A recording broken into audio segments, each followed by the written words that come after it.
Soy un desastre con estas cosas. Gracias Marita por recordármelo. Vuelvo, estábamos hablando de revisar las lecturas y de releer las obras. Estábamos hablando de la edad de Desdémona. Perdón que tengo que hacer este repaso, pero es para los compañeros que miran la clase de manera diferida. Habíamos hablado de la edad de Desdémona por una entrevista que se le hizo a Harold Bloom, donde Harold Bloom dice que es apenas una niña y no hay ninguna evidencia dentro de la obra de que Desdémona sea demasiado jovencita, pero al mismo tiempo hay una cantidad de indicios que nos dirían que sí, para hacerlo resumido.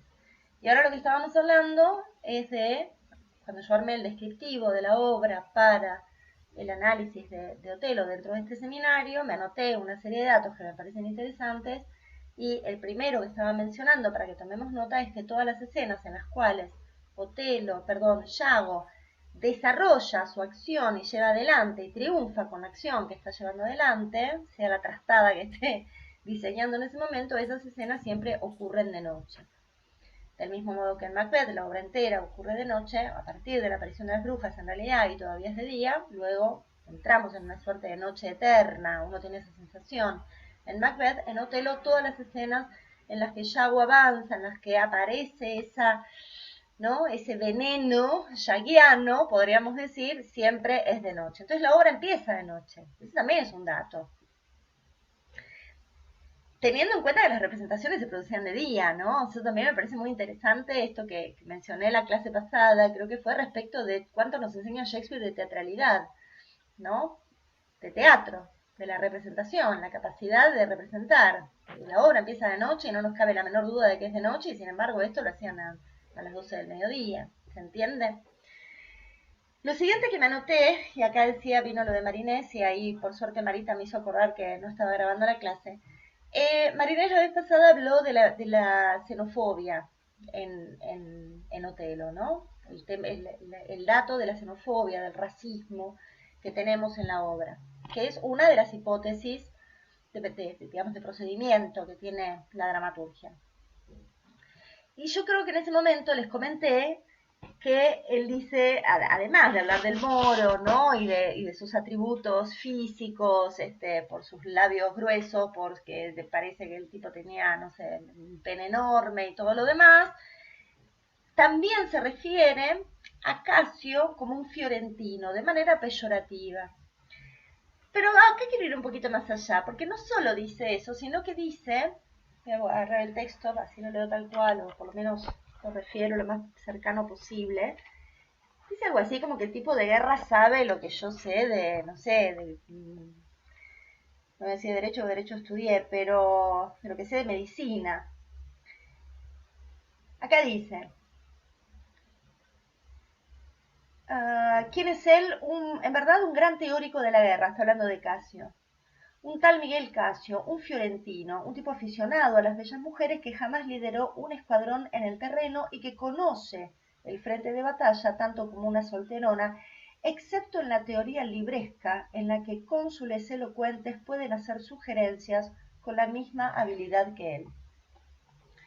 Y dice, wow, se ensañó con Casio, ¿no? O sea, esta cosa de decir, bueno, no solo no sabe de guerra, sino que leyó sobre guerra, nada más, o sabe de teoría de guerra. Y dice que es fiorentino. Entonces yo les pregunta de examen suena esto, acá me sale la profe universitaria, digo, ¿qué fiorentino de la historia que haya vivido, que conozcamos todos en mayor o menor medida, ha escrito sobre la guerra? Ha teorizado sobre la guerra. Más o menos contemporáneo de Shakespeare. No coetáneo, pero sí contemporáneo.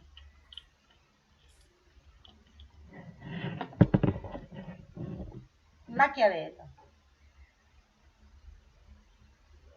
Maquiavelo, que era fiorentino, tiene un libro extraordinario, se llama El arte de la guerra, donde él le dice a los generales qué es lo que deben hacer en campo de batalla. El tipo nunca estuvo en campo de batalla. A lo sumo, a ver, Maquiavelo era canciller de la República de Florencia, de la República de Firenze, ¿no? El tipo estaba conectado con las más altas esferas del poder de aquellos años. fue gran asesor de César Borgia, por ejemplo, entre otros. Entonces, tipo que sabía de guerra, pero sabía de teoría. Y Maquiavelo, para los ingleses, no era muy querido. Se lo leía, ¿eh? Shakespeare lo ha leído mucho y de hecho hay muchas frases que usa Shakespeare que yo digo son copy-paste del Príncipe de Maquiavelo, el material que les recomiendo, por supuesto, leer. Realmente, léanlo. Y si pueden leer la obra La Mandrágora, también. Lo voy a anotar acá en el chat.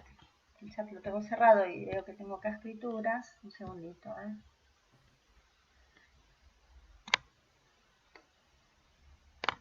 Bien. Esperen un segundo, que los pongo para todos. Bien. Yo sugerencia de lectura, que lean El Príncipe y La Mandrágora de Maquiavelo.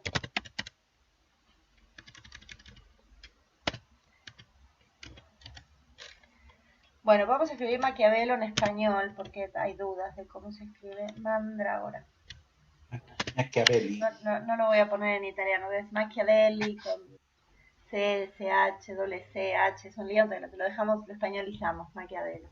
Es interesante esto, porque no era un tipo que se lo leía, pero de alguna manera era como el rival de Tomás Moro, de Tomás More, que era el gran teórico o el gran humanista teórico inglés, ¿se entiende? ¿Alguien vio la serie Los Tudor? ¿Sí? Si pueden, si pueden, véanla, porque la verdad que está buena. Es maravillosa. Para mí es extraordinaria, realmente. Yo soy bastante reacia con las históricas en general, me enojo, ¿viste? Pues digo, no, esto nada que ver. Pero la verdad que los Tudor, voy a poner acá, los Tudor. No me acuerdo quién la escribió ni nada, soy un desastre. Pero está, búsquenla. Si no está en Netflix, debe andar por ahí dando vueltas. Hay un momento, ficcionado por supuesto, en el cual le pregunta, está el rey Enrique, que todavía era jovencito y guapo, que fue así en la vida real, fue jovencito y guapo en algún momento, está con Tomás Moro, que es su mejor amigo, están navegando ahí por el Támesis y él le pregunta en un momento si leyó, le pregunta si leyó El Príncipe de Maquiavelo. Y Tomás Moro le dice que sí, que por supuesto que sí. Entonces Tomás Moro le pregunta a Enrique, ¿y vos leíste Utopía? Que es la pieza de Tomás Moro, que también recomiendo leerla. Utopía de Tomás Moro. A lo que el rey le contesta sí, y él le dice, bueno, ¿y qué te pareció? Y un poco utópica, ¿no? Acá está la cosa más, es muy divertido. Es un poco utópica, ¿no? O sea, como que hay algo ahí de interesante de leer a los dos autores. Acá ya me estoy yendo más a lo filosófico. Andrei, que es del campo del derecho, seguramente se va a copar con esto que estoy diciendo, pero yo esto lo estudié cuando estudiaba derecho, fue antes del teatro. Donde tenemos como dos discursivas, digamos, hay una retórica bien diferente entre Maquiavelo y Tomás Moro en ese sentido, ¿no? O sea, Maquiavelo es mucho más brutal. Y ahí es donde uno podría pensar también que el personaje de Yago bien podría estar inspirado en la personalidad de Nicolás Maquiavelo, por lo menos de lo que él muestra en El Príncipe, ¿sí? Porque es muy, para mí El Príncipe es una obra maestra, pero de todos modos, nada, el tipo lo que dice es, ¿qué es lo que tiene que hacer un príncipe para que un príncipe sería un gobernante, un buen gobernante para hacer las cosas, para que le vaya bien? Y no las cosas que dice son muy buenas. Sí, Ulises, perdón. No, va a temas más prácticos, digamos, que el otro Absolutamente personaje. pragmático, es totalmente pragmático. Es más, él explica por qué Cesare Borgia pierde el poder que tenía, que fue enorme, y dice, el problema de Borgia fue que no tenía un ejército propio, y que tampoco su dinero era propio, era del Vaticano, que él tendría que haber hecho otros movimientos, y haber creído algunas cosas que pasaron sobre el final, sobre el tiempo que él estuvo muy enfermo. Perdón, hago un paréntesis, a los Borgia los matan, a padre e hijo. Lo que pasa es que Cesare sobrevive mucho más tiempo, pero es envenenado en realidad, los envenenan al padre y al hijo, y el hijo sobrevive, pero la pasó muy mal en ese tiempo. En ese tiempo que estuvo pasándola muy mal por los efectos del veneno, es que comete sus peores errores. Y ahí es donde pierde el poder por completo y termina preso en España. Bueno, fue toda una travesía muy interesante el final de vida de Borges, de haber tenido el mundo en su mano, pasa a perderlo casi de manera completa. Pero es muy interesante de leer todo ese material también. Estas son cosas que tiro por si les interesa. Pero bueno, me parecía interesante, este es un dato para tener en cuenta, ¿no? O sea, la descripción que hace Shakespeare en boca de Yago respecto de este personaje, ¿no? De este Casio, que es un fiorentino que se ha dedicado más a teorizar sobre la guerra que a ejecutarla, que sería un modo de describir a Maquiavelo en aquellos años. Siempre me pareció muy, muy interesante. Después, otro dato, siempre estamos en la escena 1 todavía, del acto 1, que me parece lindo. Hay una cuestión con el texto. A mí siempre me gusta encontrar las referencias entre textos y entre obras, ¿no? O sea, ¿qué está diciendo en esta obra que puedo encontrar en otra? Y acá hay una frase que dice Yago, que dice, yo no soy para el deber y el afecto, aunque sí para parecerlo. Y automáticamente me acordé de Hamlet, ¿no? Digo, y esto me pasó en esta lectura, la primera vez que hice este, esa conexión, que generé ese conector de Hamlet también, en el acto 1, cuando la madre le dice, bueno, primero el tío lo caga a pedos, medio porque se está pasando de rosca con el duelo por el padre, y la madre le dice, bueno, pareciera, y él le dice, parece, no, es. Y hay toda una argumentación respecto del parecer, como el texto es to pretend, o pretend, que también tiene que ver con actuar. Entonces esto es interesante que Shakespeare siempre lo está poniendo de manifiesto, si bien perform es actuar y también es un verbo que él lo usa un montón, además de play, to perform, to pretend también tiene que ver con esto. Yo acá me da vergüenza y algo así porque Marina es profesora de inglés a decir, Laura aprende a pronunciar, pero no importa.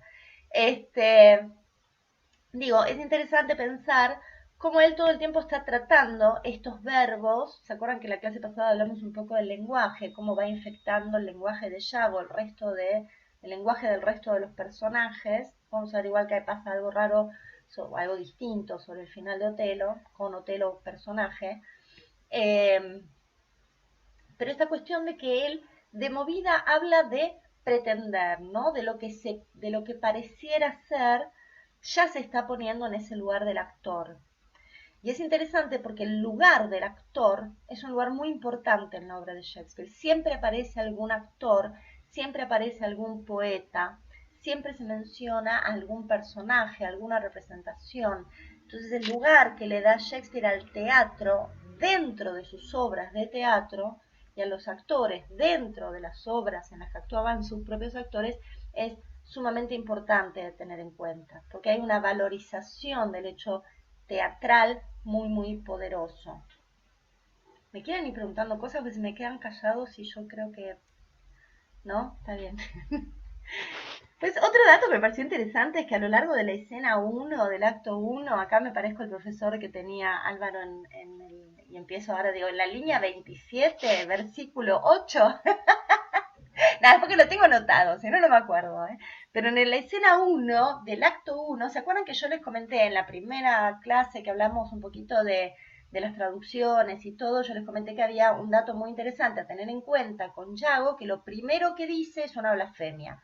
Su primer texto en la obra es Blood, ¿sí? Que sería por la sangre de Cristo, que sería me cago en la hostia de los españoles, más o menos, algo parecido a eso.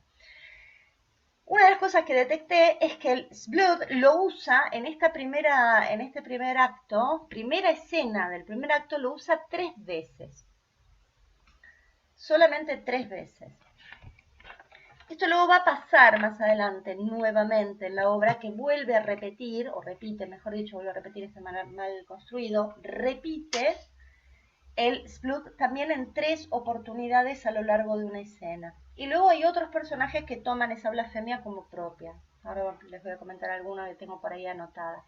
Esto del 3 en Shakespeare no es casual tampoco. Willie era un tipo que tenía un enorme conocimiento y un gran gusto, además de conocimiento, un gran gusto sobre el estudio de la cábala cristiana y de la cábala hebrea también. Entonces el número 3, que está vinculado con la Trinidad, pero que desde la cábala hebrea está vinculado con el Keter, no me acuerdo ahora los nombres, que es el femenino y el masculino, que emergen del Keter. El Keter es como la personificación de Dios.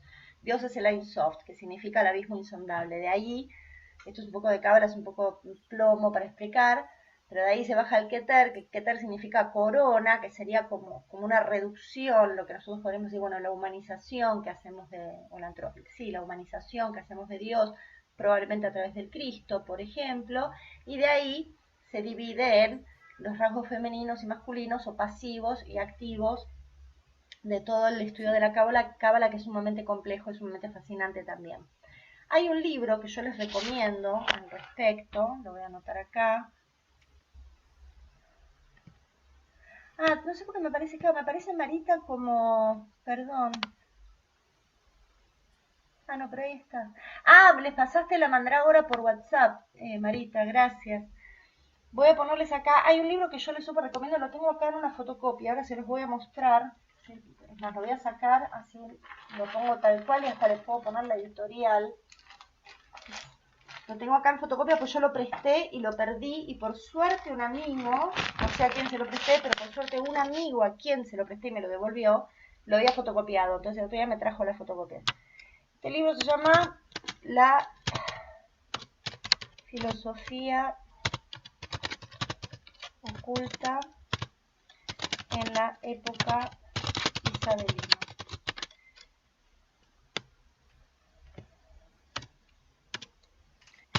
Y la autora es Frances Gates. Y esto es del Fondo de Cultura Económica. Es la editorial la edición que tengo yo. Hay que ver qué consiguen. Editorial Fondo de Cultura Económica. Qué mala que soy escribiendo económica. Ahí está, perfecto. Este librito, que para mí es un librazo, describe muy bien todo esto que les estoy comentando de una manera mucho más precisa, concreta y con mucha más información de la que yo pueda recordar en este momento, por eso lo recomiendo. Pero es muy interesante, porque por ejemplo, ¿lo tenés, Ulises? ¿El libro? Sí, sí. Perfecto, pasalo porque es un librazo. Acá habla muy bien de toda esta cuestión, y si nosotros agarramos Macbeth, por ejemplo, a un paréntesis, Macbeth está toda escrita en sistema cabalístico, todas, son tres brujas que invocan tres elementos, hay un montón de otras referencias, pero siempre más vinculado con la cábala cristiana más que con la cábala hebrea, ¿sí? Entonces, volviendo a Otelo, que es lo que nos interesa, pero no me quiero ir al cuerno con el horario, digo, el hecho de que Yago digan tres oportunidades dentro de una sola escena por la sangre de Cristo, además, ¿no? Una blasfemia, no es casual. También después habría que hacer un análisis. A mí me gusta después hacer con las obras como los mapas, ¿no? O sea, para ver qué forma tiene la obra. El año pasado hice una de Macbeth, pues se me ocurrió, porque tuve tiempo de hacerla, y funciona como rulos la obra. Después si quieren se los paso.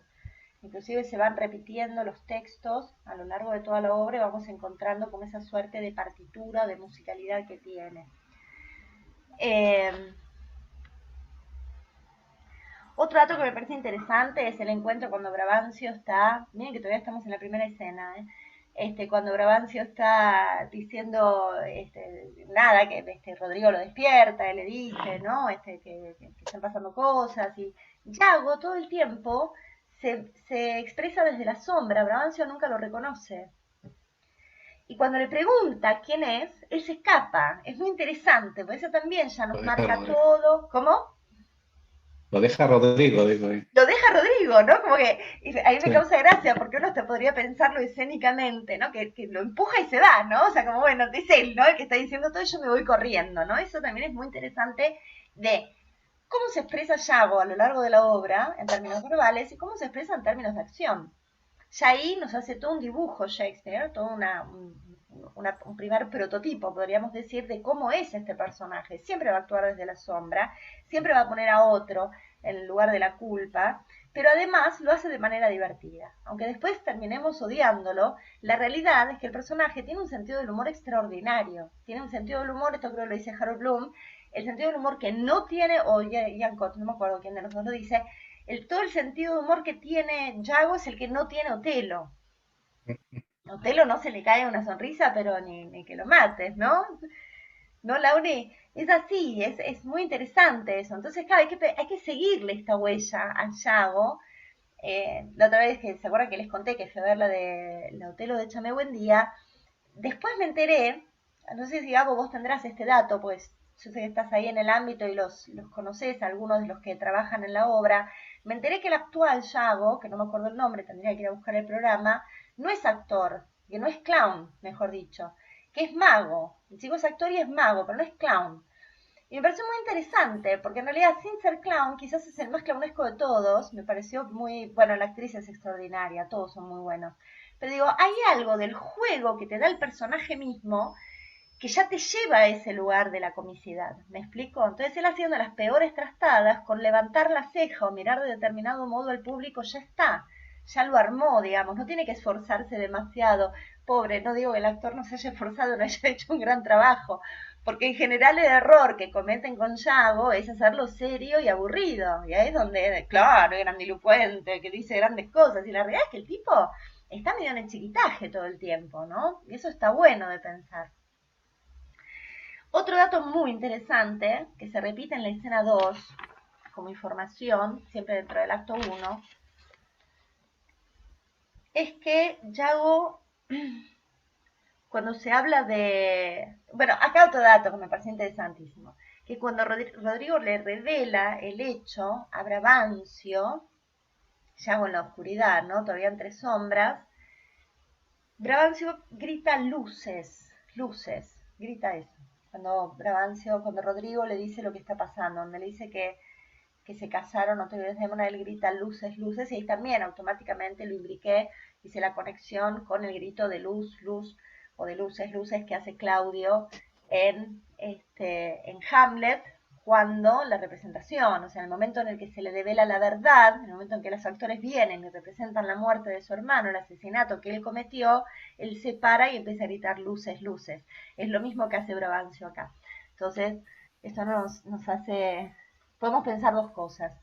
O que, o que Shakespeare se robaba a sí mismo, que me divierte la idea, o esta teoría que yo tengo, en realidad le escribe una única obra entre todas, ¿no? O sea que podemos encontrar todo el tiempo esa conexión. Para mí es un gran mapa celeste, siempre lo describo así, ¿no? Digamos, es un gran mapa astral que ahí están las distintas constelaciones que se van vinculando entre sí.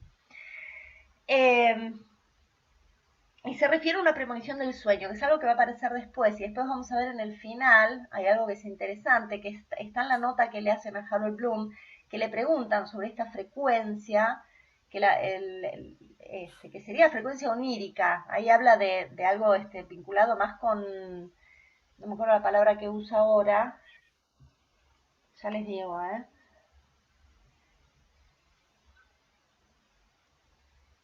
cuando habla de sonambulística sería la traducción, ¿no? O sea, como que hay algo de lo sonámbulo en algún momento de la obra y él dice que es la danza de la muerte, que me parece interesante como respuesta, pero hay algo sobre el final de la obra que se torna onírico, que empieza como a circular. ¿Se acuerdan que la clase pasada yo les dije que si lo pensamos en términos cinematográficos, Otelo, el final de Otelo es un lento fade out, y ese lento fade out empieza en la escena en la que Otelo la trata de prostituta a su mujer y la convoca a Emilia. ¿Se acuerdan que hablamos de esta escena la clase pasada cuando la trata de housekeeper y todo lo demás, ¿no? O sea, es interesante como ahí entra en otra frecuencia la obra. Y es interesante que esto esté anunciado en la escena 1 del acto 1 por Brabantio, que luego, al final, nos enteramos que Brabantio está muerto.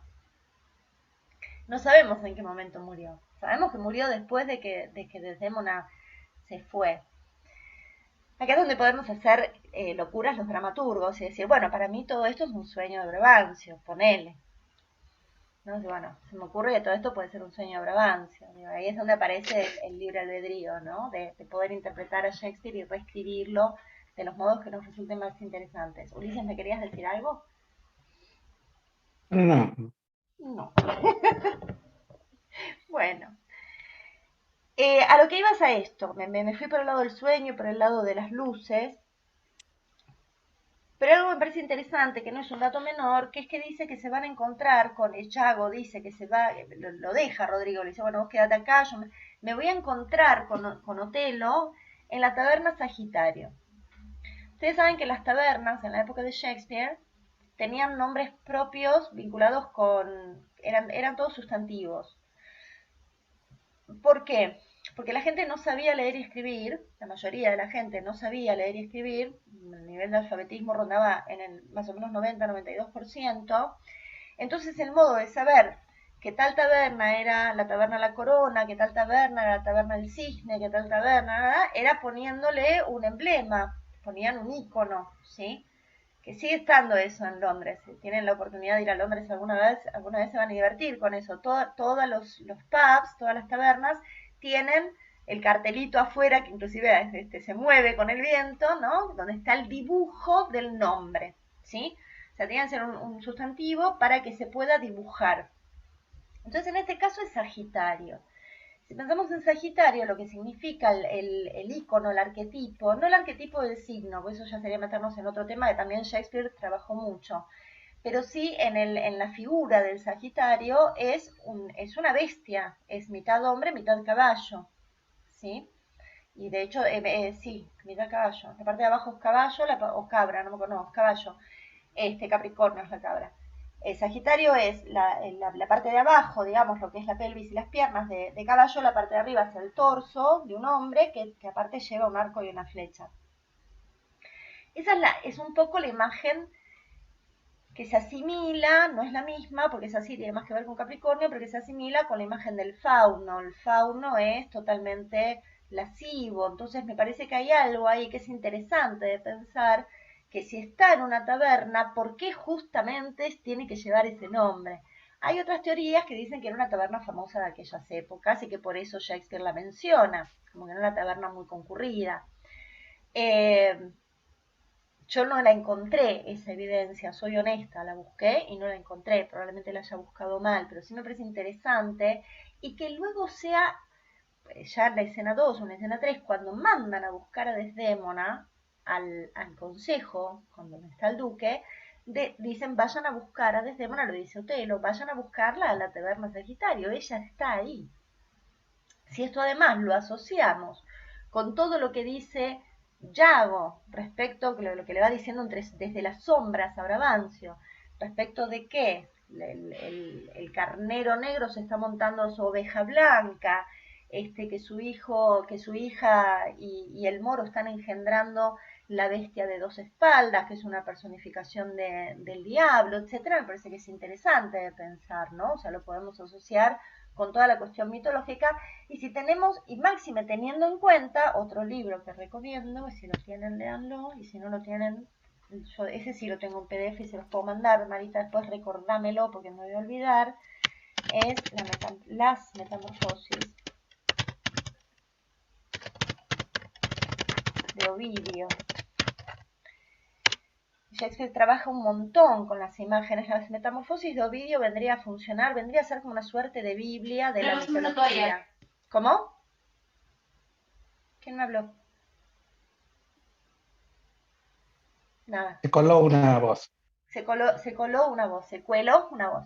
Las metamorfosis de Ovidio viene a ser una suerte de la Biblia, pero de la mitología, ¿se entiende? O sea, es como leer la Biblia, pero en vez de saber la historia de Adán y Eva, nos enteramos de la historia de Fedra, de Leto, nos vamos enterando un montón de cómo se conforman, cómo se armaron las constelaciones, la historia de Narciso y todas las demás, están todas compiladas ahí y es extraordinario. La mayoría de las comedias de Shakespeare tienen referencias a las metamorfosis y luego las vuelve a tomar en los dramas alegóricos, en el final, en las horas del final, en los romances. Una vez que termina este periodo de grandes tragedias, él empieza con los romances, cosa que ya les he comentado, y ahí vuelve a apelar a todas las imágenes de las metamorfosis. Pero bueno, es un material que él lo tenía. Entonces, en algún lugar se van a cruzar estas imágenes, aunque él no esté trabajando o haya elegido, como en el caso de Otelo, no trabajar de manera directa con eso. Pero me parecía interesante para tener en cuenta. Otro dato que tiene que ver con la representación, con el estilo de representación, es que Brabantio en dos oportunidades, en la escena 1 y después, creo que es en la escena 2, dice, esperen que lo voy a buscar, lo tengo acá. En la escena 1 dice, se dirige a los padres. Creo que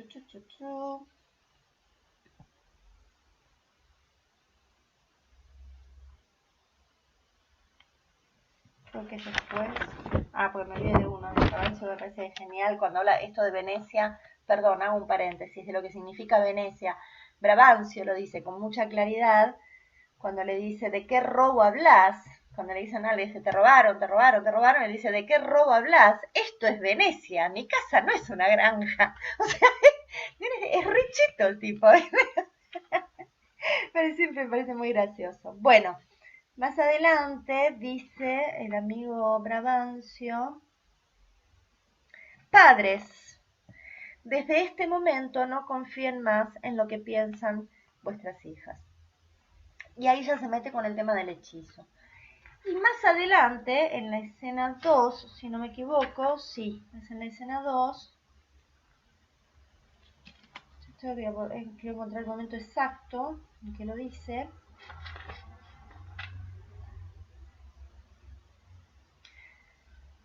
Dice que todo el mundo me juzgue si no está claro que habéis practicado sobre ella un asqueroso hechizo. Entonces, estos dos momentos de Brabantio nos cuentan también el tipo de representación de la época. ¿Sí? Esta cuestión de que no hay una cuarta pared. Acá, el actor que hace Brabantio claramente se está dirigiendo al público. Le dice, che, padres, ustedes, tal cosa. A ver, ustedes, júzguenme. Sean capaces de juzgarme. Este es un juego que hace Shakespeare muchas veces en distintas obras. Lo hace en Hamlet también. Cuando dice que alguno me diga ¿no? En el monólogo de la hora estoy solo, que alguno me escupa, me tire de las barbas y me diga que estoy a ver quién se atreve. Y eso se lo está diciendo al público, y es un juego con el espectador. Sumamente interesante, que ojalá lo hiciesen hoy todos los actores en escena, porque en realidad te involucra desde un lugar mucho más interesante. Eso es otro dato que me pareció lindo de tener en cuenta. Después Laura, cosas inquietantes de Yago, ¿no? El primer texto de él en la escena 2 que está hablando de apuñalar. Dice, si pudiese yo lo apuñalaría y no queda claro, es un texto muy inquietante. Y en realidad está hablando de cómo apuñalar a Rodrigo, se lo está diciendo Otelo. Esta creo que es la primera mentira de Yago, mentira como tal. ¿Se acuerdan que hablamos que poco lo que él miente, que en realidad usa las verdades a su favor? Son pocas las veces que miente de manera abierta. Pero me pareció interesante. Sigue siendo de noche, aparece él con una luz, eso es muy interesante. Eso vuelve a pasar, aparece en pelotones con luces, eso vuelve a pasar cuando la escena del atentado con Casio, que ahí es él el que aparece con una luz. Este es un juego muy interesante de lo escénico también y de lo simbólico que hace Shakespeare, ¿sí? Que no tenemos que olvidar de eso nunca. Y después algo que me parece muy interesante de Brabantio como personaje, que es el que instala de manera rotunda el tema, el dato y el tema de la brujería. Dato que van a poder leer en el libro que les está compartiendo Ulises, ¿no? Respecto de qué significaba la brujería en aquellos años. ¿Y por qué digo que es interesante? Porque todo ese principio de obra, este discurso de Brabantio, de que esto es una brujería, esto es un hechizo que aplicó sobre mi hija, porque él es un negro, y como es negro tiene otro sistema de valores, uno podría pensar en eso como subtexto, a luces del resto de los personajes aparece como totalmente desfasado. Es más, yo también noté que hay un senador. Primero el Duque le dice que con decirlo no basta, que para firmarlo hay que darlo por probado. O sea, ahí se impone el Estado de Derecho, podríamos decir, ¿no? O sea, No podés ir y acusar a este de que es brujo, de que la hechizó y ya está. Tenés que darlo por sí, dice André. Claro, se impone el Estado de Derecho, es una ciudad civilizada, Venecia. También nos está contando eso Shakespeare. Dato a tener en cuenta porque esta obra se escribe durante el periodo jacobino, esto ya lo hablamos. Jacobo era un tipo que tenía una fascinación muy particular por la demonología. Entonces no es un dato menor. Ahí yo creo que Shakespeare se arriesgó un poquito. Digo, arriesgó el pellejo un poco al poner esto en escena, este texto tan puntual. Y capaz que la arregló sobre el final, si pensamos en las motivaciones personales, pero siendo lo dramático, que es lo que a nosotros nos interesa, podemos decir que en esta primera parte de la obra se impone esta cuestión, digamos, del raciocinio, de la razón, del Estado de Derecho, ¿no? Una sociedad que te protege, que te dice, no, pará, no vale solamente la acusación, hay que darlo por probado. Hay un primer senador que se interpone ahí y que de hecho hace la pregunta, le pregunta a Otelo, le dice, lo pongo en términos divertidos, le dice a Otelo, Otelo, ¿esto es posta? O en realidad, o sea, ¿es posta que la embrujaste? ¿O es que se enamoraron? El tipo dice, no, nos enamoramos, qué brujería ni qué 8 cuartos. En realidad nosotros nos enamoramos. Y el padre insiste con esto, ¿no? Brabantio insiste, insiste, insiste. Y es interesante porque esta escena termina después de que Desdémona dice, sí, yo estoy casada con él, perdón, mentí, pero no podía ser otra cosa, y estoy loca por él. Y cuando el duque dice, bueno, Otelo, te tenés que ir rápido de Chipre, y Otelo dice, bueno, ok, pero protejan a mi mujer como corresponde, según su rango, según todo, o sea, denle todo lo que necesita. Y el duque dice, bueno, que se vaya a la casa del padre. Todos dicen no, los tres dicen no. Desdémona y dice, no, yo me quiero ir con el moro porque me casé con un guerrero y elijo estar con él. Y ella ahí tiene un texto que para mí me parece extraordinario en cuanto a la capacidad de Shakespeare de justamente anunciarnos los finales trágicos, ¿no? Ya en la primera escena. En Romeo y Julieta lo pone de manifiesto en el prólogo, ¿no? Dice, bueno, esto termina mal, como la Otelo de Chamé, ¿no? Termina mal, ya sabemos que va a terminar mal, esta gente se va a morir. En las otras obras ya va refinando ese recurso, pero siempre hay algo que nos indica que las cosas no van a funcionar bien. Y el texto de ella, que me parece increíble, ella habla de la violencia de mi proceder y la tormenta de mi fortuna. Ese texto de ella, de Desdémona al principio, esto es en la escena 3, sí, en la escena 3 del acto 1, me parece muy interesante porque está contando ya todo lo que se viene. Ahora, no se puede hablar de brujería. El que se queda con la brujería, la brujería, la brujería es Brabantio. El resto de los personajes dicen no, no es así. ¿Cuándo vuelve a aparecer la brujería en la obra? Con el pañuelo.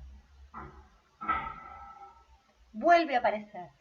4 actos después, cuando desaparece, entre comillas, el pañuelo, Otelo se lo pide a Desdémona y no solo le da el valor afectivo que tiene, que es el que prevé Yago cuando decide que ese va a ser el objeto que genere la prueba ocular que Otelo le está pidiendo. Otelo le dice, dame una prueba, si no, no te creo. Más allá de que ya está infectado, ¿no? Pero el tipo le exige la prueba. Y él dice, este tipo le había regalado un pañuelo. Le pregunta a la esposa, che, ¿vos viste el pañuelo? Este dice, no, mi mujer, mi ama siempre lo tiene encima, no lo quiere perder. Bueno, todo lo que ya hablamos al respecto. Cuando Yago le dice, yo ya vi el pañuelo en poder de Yago, ya se le da esa prueba, Otelo va contra Desdémona y le dice, dame el pañuelo. Y ella dice, no lo tengo. No, pero dame el pañuelo. ¿Se acuerdan que hablamos inclusive de la frecuencia que tiene esta escena casi sexual? Y ahí vuelve a aparecer o aparece de manera flagrante nuevamente el tema de la brujería, donde él dice, ese pañuelo tiene magia. Fue hecho por una sibila que se lo entregó a mi madre y tiene un hechizo. Y entonces decís, what the fuck? Volvamos al principio de la obra. No era que todo era racional y todo era fantástico, digo, es interesante. Porque Yago en realidad elige que sea el pañuelo, no porque estaba hechizado, sino porque fue el primer regalo que le hizo a la mujer. Y porque además el pañuelo formaba parte del ajuar íntimo isabelino. Entonces perder el pañuelo era como perder la bombacha, más o menos, estaba más o menos en ese orden. Entonces, bueno, regálame el pañuelo, tráeme, te regalo un pañuelo, quiero que seas mi novia, te regalo un pañuelo, tráeme el pañuelo, no, lo perdí, ¿cómo lo perdiste? Vamos a perder el pañuelo. Y apareció encima en poder de un tipo. Pero ahí aparece ya este otro elemento, que es el elemento mágico, y es recién ahí que vuelve a aparecer y ya se instala. Y se instala ahí esta frecuencia que Harold Bloom describe como sonambulística, yo la describo como onírica, donde todo empieza a tener como un valor diferente. Es como si se trastocase el valor de las cosas.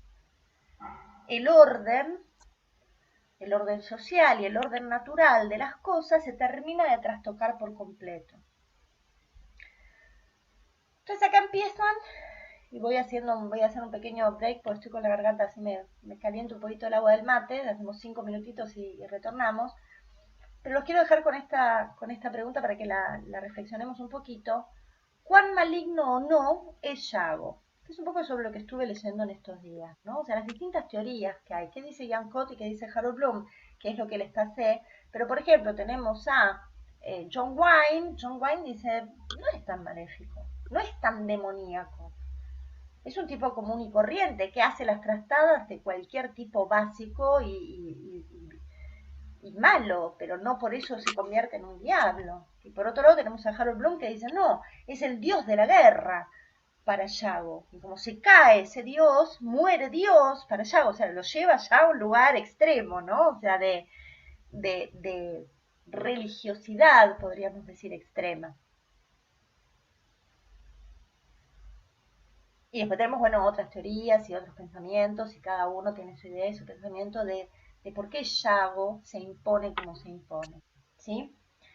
Eh, Él habla del engendro, dice, ya está hecho el engendro. Así termina el acto 1. Dice, ya está hecho el engendro, la noche y la condenación sacarán a la luz esta monstruosa concepción. Entonces, para mí esta monstruosa concepción, mi fui al original, porque dije, para estas son las palabras exactas, necesito ver si esto es así. Sí, él habla de monstruosa concepción en el original. Entonces digo, bueno, acá hay una analogía entre monstruosa concepción e inmaculada concepción, que también está bueno de tener en cuenta. ¿Qué es lo que está concibiendo Yago en su cabeza? Siempre pensémoslo desde lo teatral. No entremos en la psicológica de que el personaje, la mamá no lo quiso, porque si no ahí nos vamos al cuerno. Pero sí pensemos en lo teatral, ¿qué está construyendo este personaje en términos teatrales?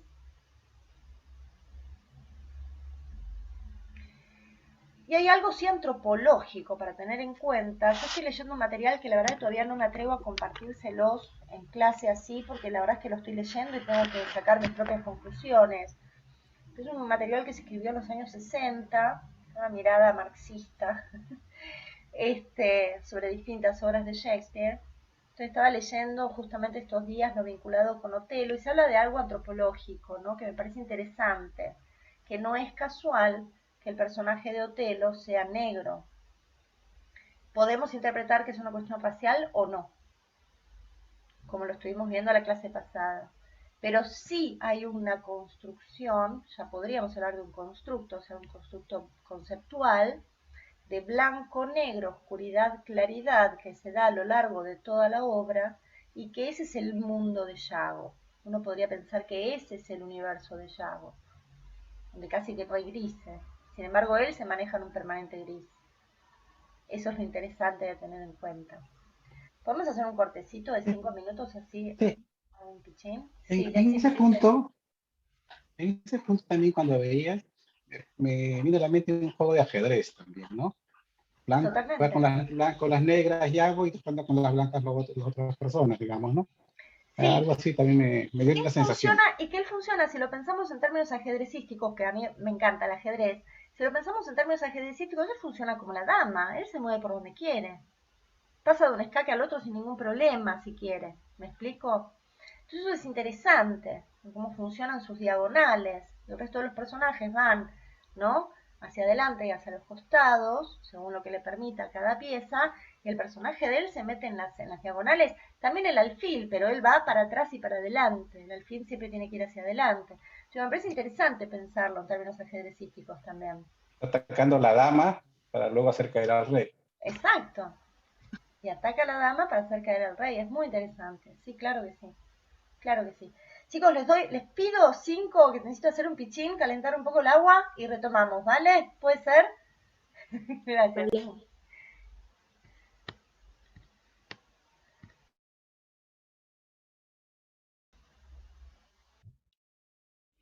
Bueno, he volvido.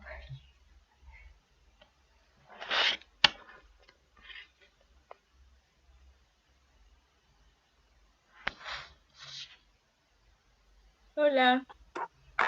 ¿Cómo va?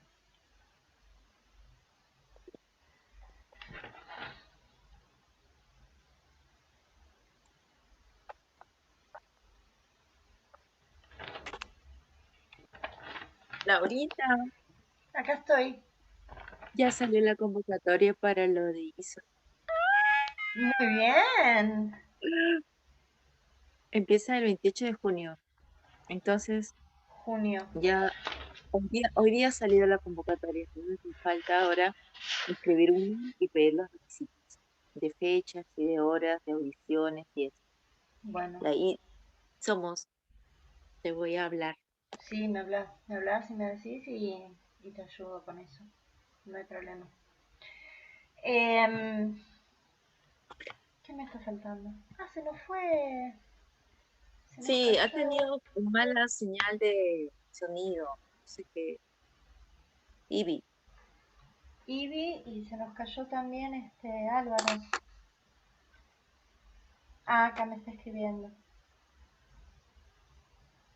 Tiene que hacer la última parte de su clase. El otro día nos confesó que él está en clases. Fue muy gracioso. Él está dando clases mientras está en clases acá. Qué genio. Bueno, fenómeno. Ah, le sale recursos deficientes a Ivonne. Perfecto. Listo. No hay problema.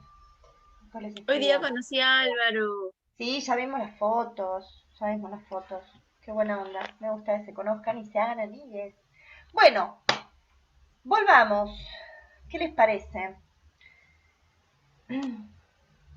Yo te quería comentar algo, Lau. Sí, pregunten.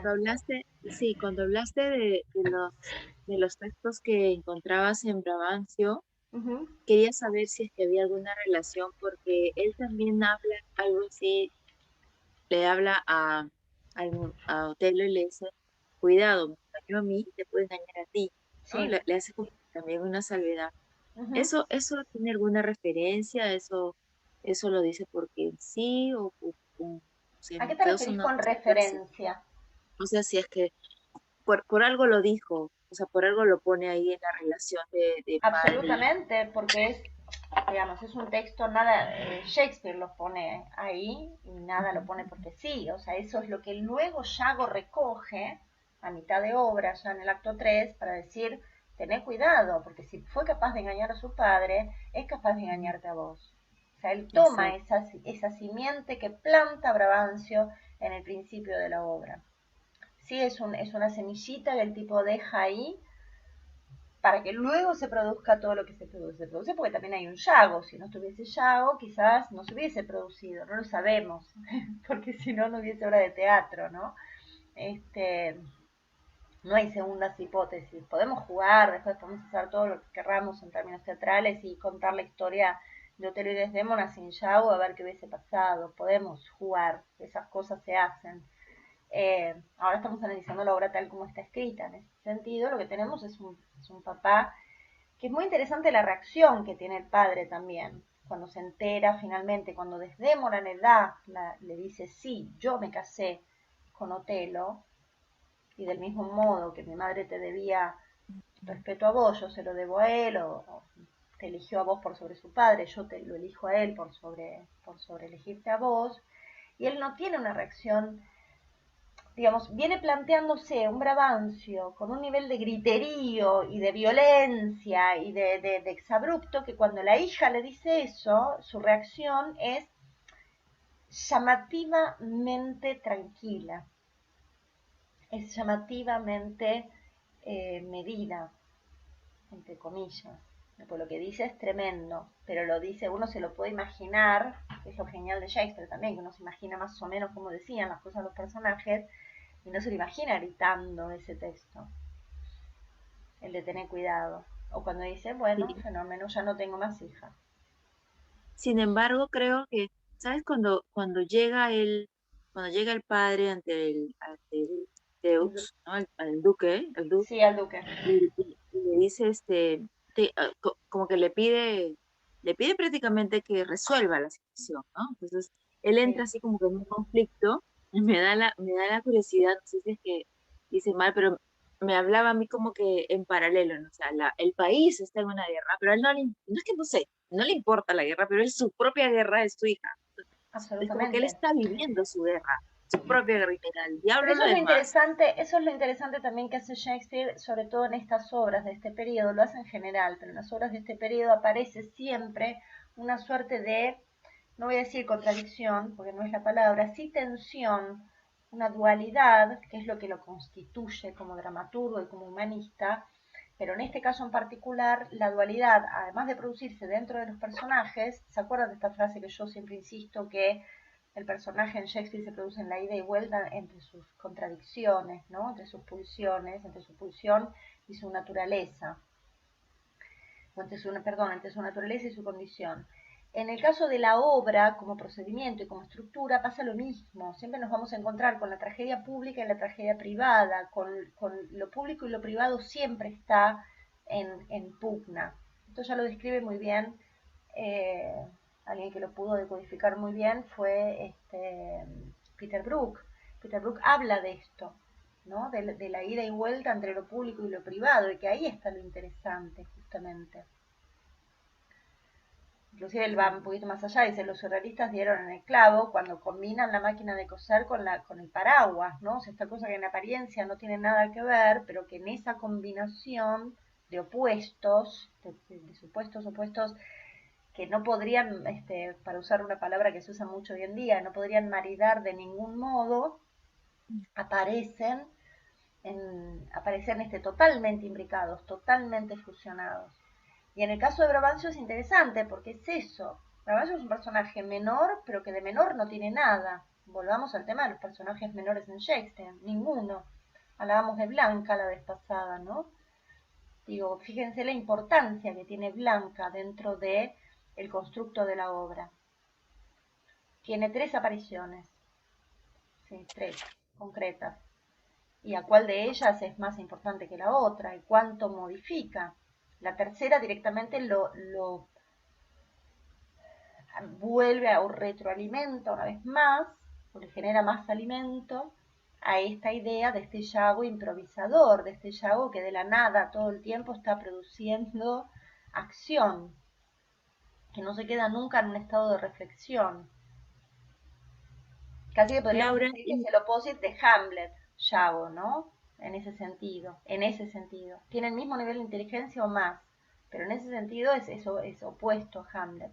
Sí, perdón, Marita. mira, una última preguntita, tengo otra, pero bueno, ¿por qué casi al final del acto, sí, eh, Yago le dice a Rodrigo varias veces, llena tu bolsa de dinero, llena tu bolsa de Pero está dinero, sacando llena tu bolsa plata. de dinero, bestia, como 8 veces, Uh y le -huh. vuelve a decir, y le vuelve a decir, eso, también me dejó así como que, o sea, tú das un mensaje y tú dices ya, tú das como una orden, una sentencia, o sea, le imprimes carácter Sí, y das algo. hay algo de lo escénico ahí a tener en cuenta, Marita, porque en realidad con que, es como decís vos, con que él lo diga 1 o 2 veces es suficiente, la información ya está clara, ¿sí? Le está sacando plata, con que lo diga ya está. Ahora, el hecho de que lo diga del modo en que lo dice, y que en el medio vaya diciendo las cosas que dice, que tienen una suerte de increyendo, ¿sí? También nos produce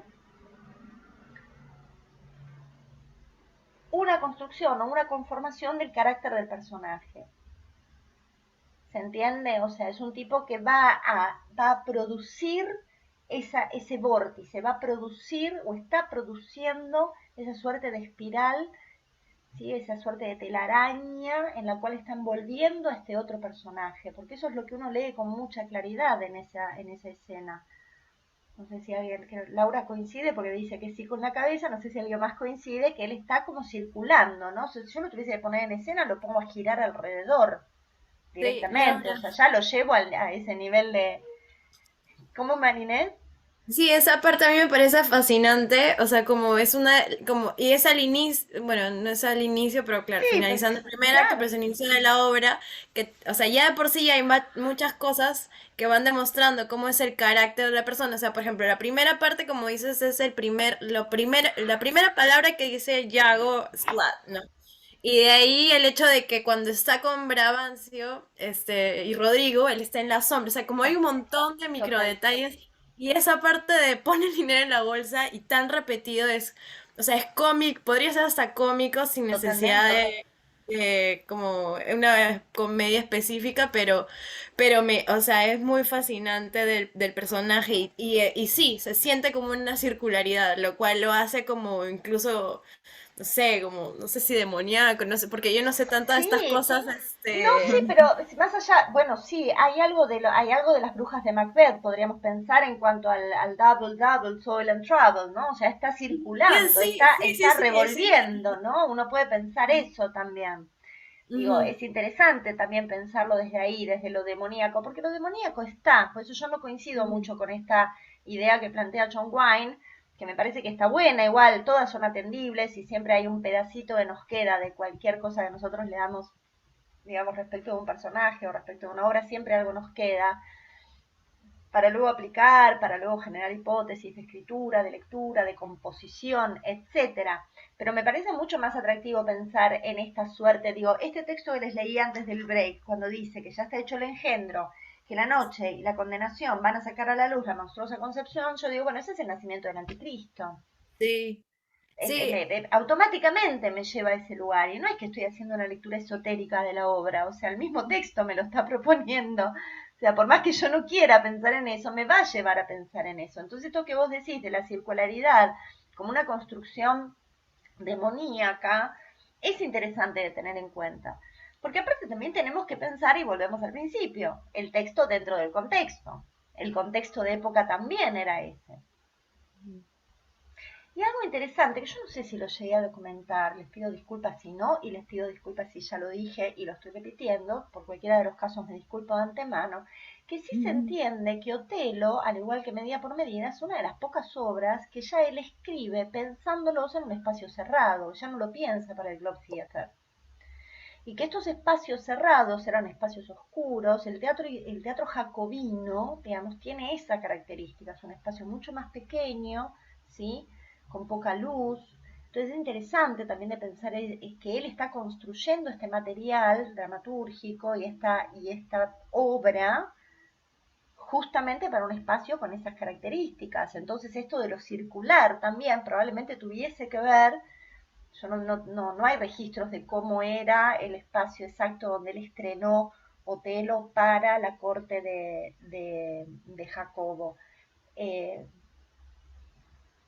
pero probablemente haya algo de eso, probablemente sea un espacio, haya sido un espacio circular y por eso tanta circularidad a lo largo de toda la obra. Nosotros después, desde la contemporaneidad, podemos generar lo que querramos a partir de ahí, hacer las lecturas que nos permita nuestra historia también, ¿no? Esto que hablábamos de Mercader de Venecia, porque estamos atravesados por el Holocausto. Hoy también estamos atravesados por una idea de lo interracial completamente diferente de la que existía en aquellos años.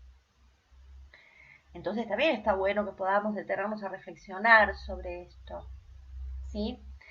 Sí, hubo un dato que recogí este fin de semana, que si los quiero comentar, porque me pareció muy interesante, que es la contemporaneidad de la obra en sí en aquellos años. En el momento en el que él estrena, yo algo ya se los había comentado, pero quería encontrar cuál era el hecho exacto y me puse a investigar hasta que lo encontré. Cuando les hablé al principio del contexto de época, etcétera, se acuerdan que les dije, bueno, él se basa en un material italiano de este tal Cintio, que era una obra bastante cercana, más o menos tenía unos 70 años, más o menos de antigüedad, respecto al momento en el que él escribe, unos 40 años, del momento en el que él escribe Otelo, no me acuerdo ahora el año exacto de composición de la obra de Chintio. Pero él toma otro hecho, que es la invasión turca a Chipre, que había ocurrido como hecho real hacía 25 años. Y durante esa invasión turca, o sea, tenemos que tener en cuenta también qué significaban los moros en aquellos años en Europa. Sabremos, pues esto nos lo enseñan en la escuela en general, que Isabel la Católica expulsa a los moros, los expulsa de España después de 400 años de ocupación. Más o menos tenemos este dato en la cabeza, alguna vez nos enseñaron en la escuela, que Isabel la Católica, que era la madre de Catalina, esto es, la primera esposa de Enrique, es decir, el papá de Isabel, fíjense, lo planteo por la cercanía de época, ¿sí? Estamos hablando 100 años antes, más o menos, la reina de España, la reina católica, expulsa a los árabes, a los moros de España. Cuando hablamos de moros, que esto es un dato también, pues nos preguntamos, bueno, pero ¿qué era africano? ¿Qué tipo de africano? ¿No? O sea, toda esta cuestión, bueno, era africano del norte. Es el moro, es el negro arábigo, ¿no? O sea, tiene como una cosa, es una mezcla. Entonces, cuando se produce esa expulsión de los moros de España, España siempre estuvo en ese lugar que eran amigos y enemigos con Inglaterra, y sigue siendo así, ¿no? O sea, siempre están como ahí, que compiten o no. En algún momento más adelante, pues los moros no es que la reina dijo se van y se fueron los moros, tardaron mucho más de un siglo en dejar España de manera definitiva. La influencia mora, perdón que haga el paréntesis, está muy clara en la arquitectura, sobre todo del sur de España. ¿Sí? El famoso patio andaluz es totalmente árabe, me explico, es totalmente moro. Eso lo vamos a encontrar en los países del norte de África, sobre todo. Entonces, esos moros, que se van yendo de España, inclusive después en la era del marrano, que es cuando los empiezan a perseguir más a ellos y a los judíos, empiezan a huir de España. Y uno de los lugares en los que recalan es en Inglaterra. Entonces los ingleses tenían,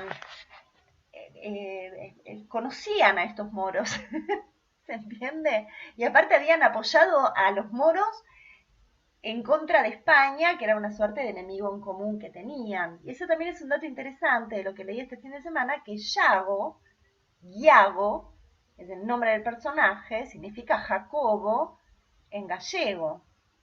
Es un nombre español.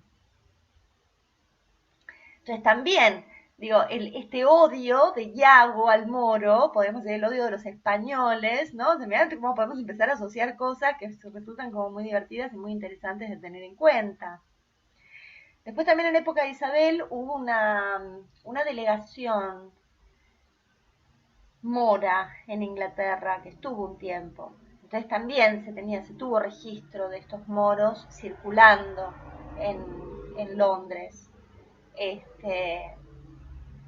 Que no significa que los quisieran. Yo ahora no me acuerdo el nombre de la comisión, después se los voy a pasar pues, voy a ver si les subo la información concreta al Drive o se los cuento la clase que viene. Yo no me acuerdo el nombre de la ciudad o del estado del cual estaban viajando, pero de ese nombre, que ahora no lo recuerdo, pero es como si les dijese Barbieri, una cosa así, de ahí viene el término bárbaro, que es un término que acuñan los isabelinos también. Entonces digo, también hay una cuestión donde sí, venían estos tipos que tenían mucha plata, y Isabel los recibe, y además se aliaron con los moros en contra de los ingleses, en contra de los españoles, perdón, en algún momento, pero no dejaban de ser bárbaros. O sea, ahí hay una cosa medio contradictoria que se produce en aquellos años. Digo, son datos para tener en cuenta y pensar, bueno, ¿por qué se llama el moro de Venecia? Y no, qué sé yo, el japonés de Roma, qué sé yo, de otra metrópoli. Laurita, como cuando en Estados Unidos también a las afroamericanos, entre comillas, o sea, como que se les utilizaba de aliados para la guerra y Claro, se les iba a dar todos los beneficios, pero una vez que era como terminada la guerra, como de nuevo, absolutamente, este, absolutamente. Y acá pasó con los gauchos también, ¿no? Digo, en Argentina, digo, el gaucho se lo reclutaba para la guerra, pero después se lo dejaban por eso es lo que cuenta el Martín Fierro, lo que cuenta Hernández en el Martín Fierro, es eso, estos tipos eran llevados a la guerra, eran mestizos en general, o, bueno, sí, la mayoría eran mestizos, de varias generaciones, después se los llevaban, después lo dejaban en bolas y se quedaban sin casa, sin trabajo, sin nada. Entonces hay algo de la conducta humana también, volvamos a esto de Shakespeare y la invención del humano, según Harold Bloom, que a mí me enoja, pero bueno, en algún punto le tengo que dar la razón, ¿viste? Porque en alguna medida algo de razón tiene, porque está contando conductas que tienen que ver con lo humano. Pero me pareció divertido este dato, lo leí el otro día y dije, esto se los voy a comentar a los chicos porque les va a resultar divertido esto de pensar. Yo ya sabía de Yago y me venía siempre llamando la atención esto, pues Santiago de Compostela, que aparte es el pueblo de mi abuelo, Santiago de Compostela significa San Jacobo del campo de la estrella, eso significa en gallego, el gallego es muy parecido al portugués. De Santiago es San Jacobo. Entonces el nombre de Yago en realidad es un nombre español de un idioma, porque ni siquiera es un dialecto, el gallego es un idioma, pero bueno, que parece que se reconocía como algo español en aquellos años, ahora no lo reconocemos como tal, porque en realidad los idiomas, el catalán, el gallego, prácticamente no han luego recorrido, o el vasco, no han recorrido el mundo como en aquellos años, que de pronto estaban más a flor de piel. ¿Qué más? Bueno, otra cosita que me anoté, interesante también, por esto de la infección del lenguaje, es que con esto por la sangre de Cristo, del slot de Yago, tanto Casio como Otelo lo adoptan eso, lo usan esa frase, usan esa blasfemia. Yago lo hace acá me pongo como el profe de Álvaro, lo hace en la escena 3, el acto 2, que es cuando lo emborracha, ¿sí? Cuando se emborracha Casio en la pelea con Rodrigo, pega ese grito, y después más adelante lo dice Otelo. Lo noté en un momento, ya les voy a decir en qué momento exacto lo dice. Y es muy interesante porque digo, ahí es donde aparece esto de la infección, ¿no? O sea, esta cosa de infectante que tiene el personaje. Eso está bueno que nunca lo perdamos de vista. Otra cosa, volviendo a lo religioso, es en un momento, en uno de los soliloquios, estaba mirando qué número de soliloquios, si me lo había anotado, porque hay en el cuarto, acá está, en el cuarto soliloquio de Yago, él empieza, es interesante también la teatralidad de este momento, ¿no? Es en el acto 2. Empieza su soliloquio, ¿no? Como va a ser siempre, al final de cada acto, y entra Rodrigo y lo interrumpe. Ese momento me parece extraordinario, porque lo interrumpe el soliloquio, le dice, che, escúchame, ¿cómo puedo hacer con esto? Bueno, así, lo saca y sigue con el soliloquio. Es muy gracioso eso también, de ver cómo está construido, volviendo a esto de la importancia de lo teatral. Pero bueno, en el final de ese soliloquio, él habla de que va a preparar a Emilia, esto es interesante también, dice, voy a preparar a mi esposa para que le saque el pañuelo a Desdémona, y en el final la afirmación que él usa es, sí, ese es el camino, eso es lo que dice. Si lo vinculamos con el yo no soy, el que soy del principio, que es el yo soy el que soy del Éxodo, de la frase de Dios en el Éxodo, y el yo soy el camino, la verdad y la vida de Cristo, ahí es donde vuelve a aparecer esta suerte de contraposición que hace el personaje respecto de los personajes cristianos, digamos, ya sea el Dios cristiano o el Hijo de Dios, ¿sí? Que es algo que él lo usa todo el tiempo y que me parece sumamente interesante como para que lo tengamos en cuenta.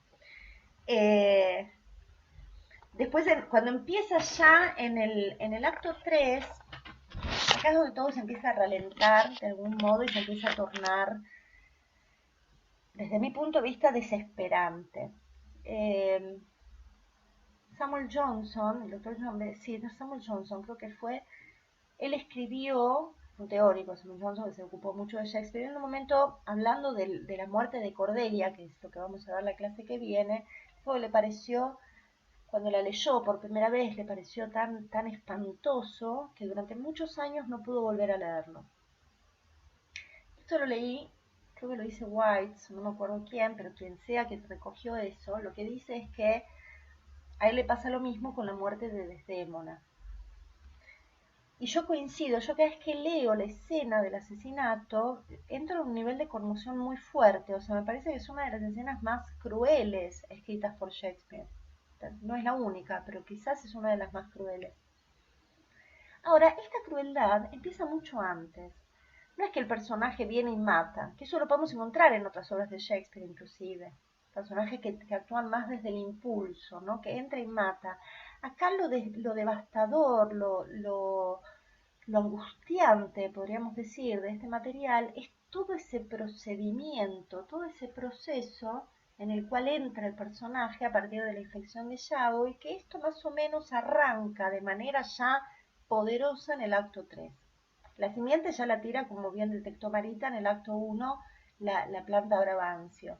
Pero ese trabajo circular que anuncia Shakespeare en el Echa dinero a tu bolsa y que luego se va a desarrollar de manera cada vez más poderosa y más potente, valga la redundancia, empieza a partir del acto 3, cuando Yago empieza a tener estas largas conversaciones con Otelo. Que esto uno hasta las imagina como que duran horas, ¿no? Es un tiempo escénico corto en realidad, son escenas que de pronto duran 9, 10 minutos, no más, pues yo lo he trabajado y más o menos ese es el tiempo de duración que tienen, y sin embargo la frecuencia, el ritmo que tiene, el tempo con el cual trabaja el autor, genera esa sensación casi como de eternidad.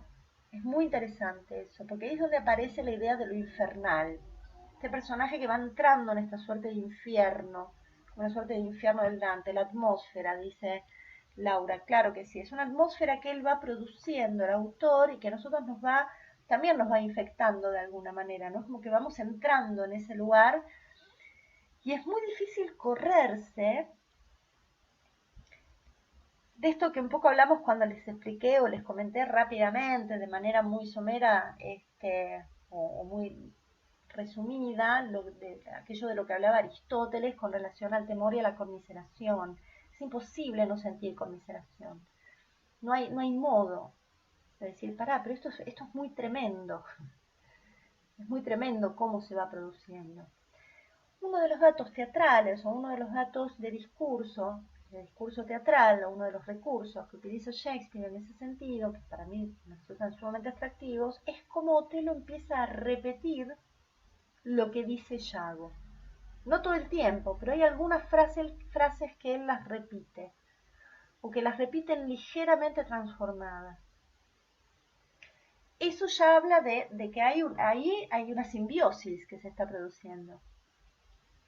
Volviendo a lo que hablaba la clase pasada respecto al lenguaje, ¿no? O sea, el lenguaje de Otelo se empieza a ver infectado por el lenguaje de Yago, pero no solo en términos de si es más o menos soez, sino que ya empieza a pensar del mismo modo, o por lo menos de un modo más similar.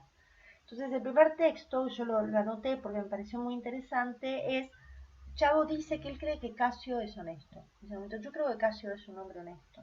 Y dice: los hombres deberían ser lo que parecen. Y Otelo repite eso. Yo me acuerdo cuando la tuve que dirigir la obra, cuando elegí dirigirla, y me tuve que trabajar en esa réplica.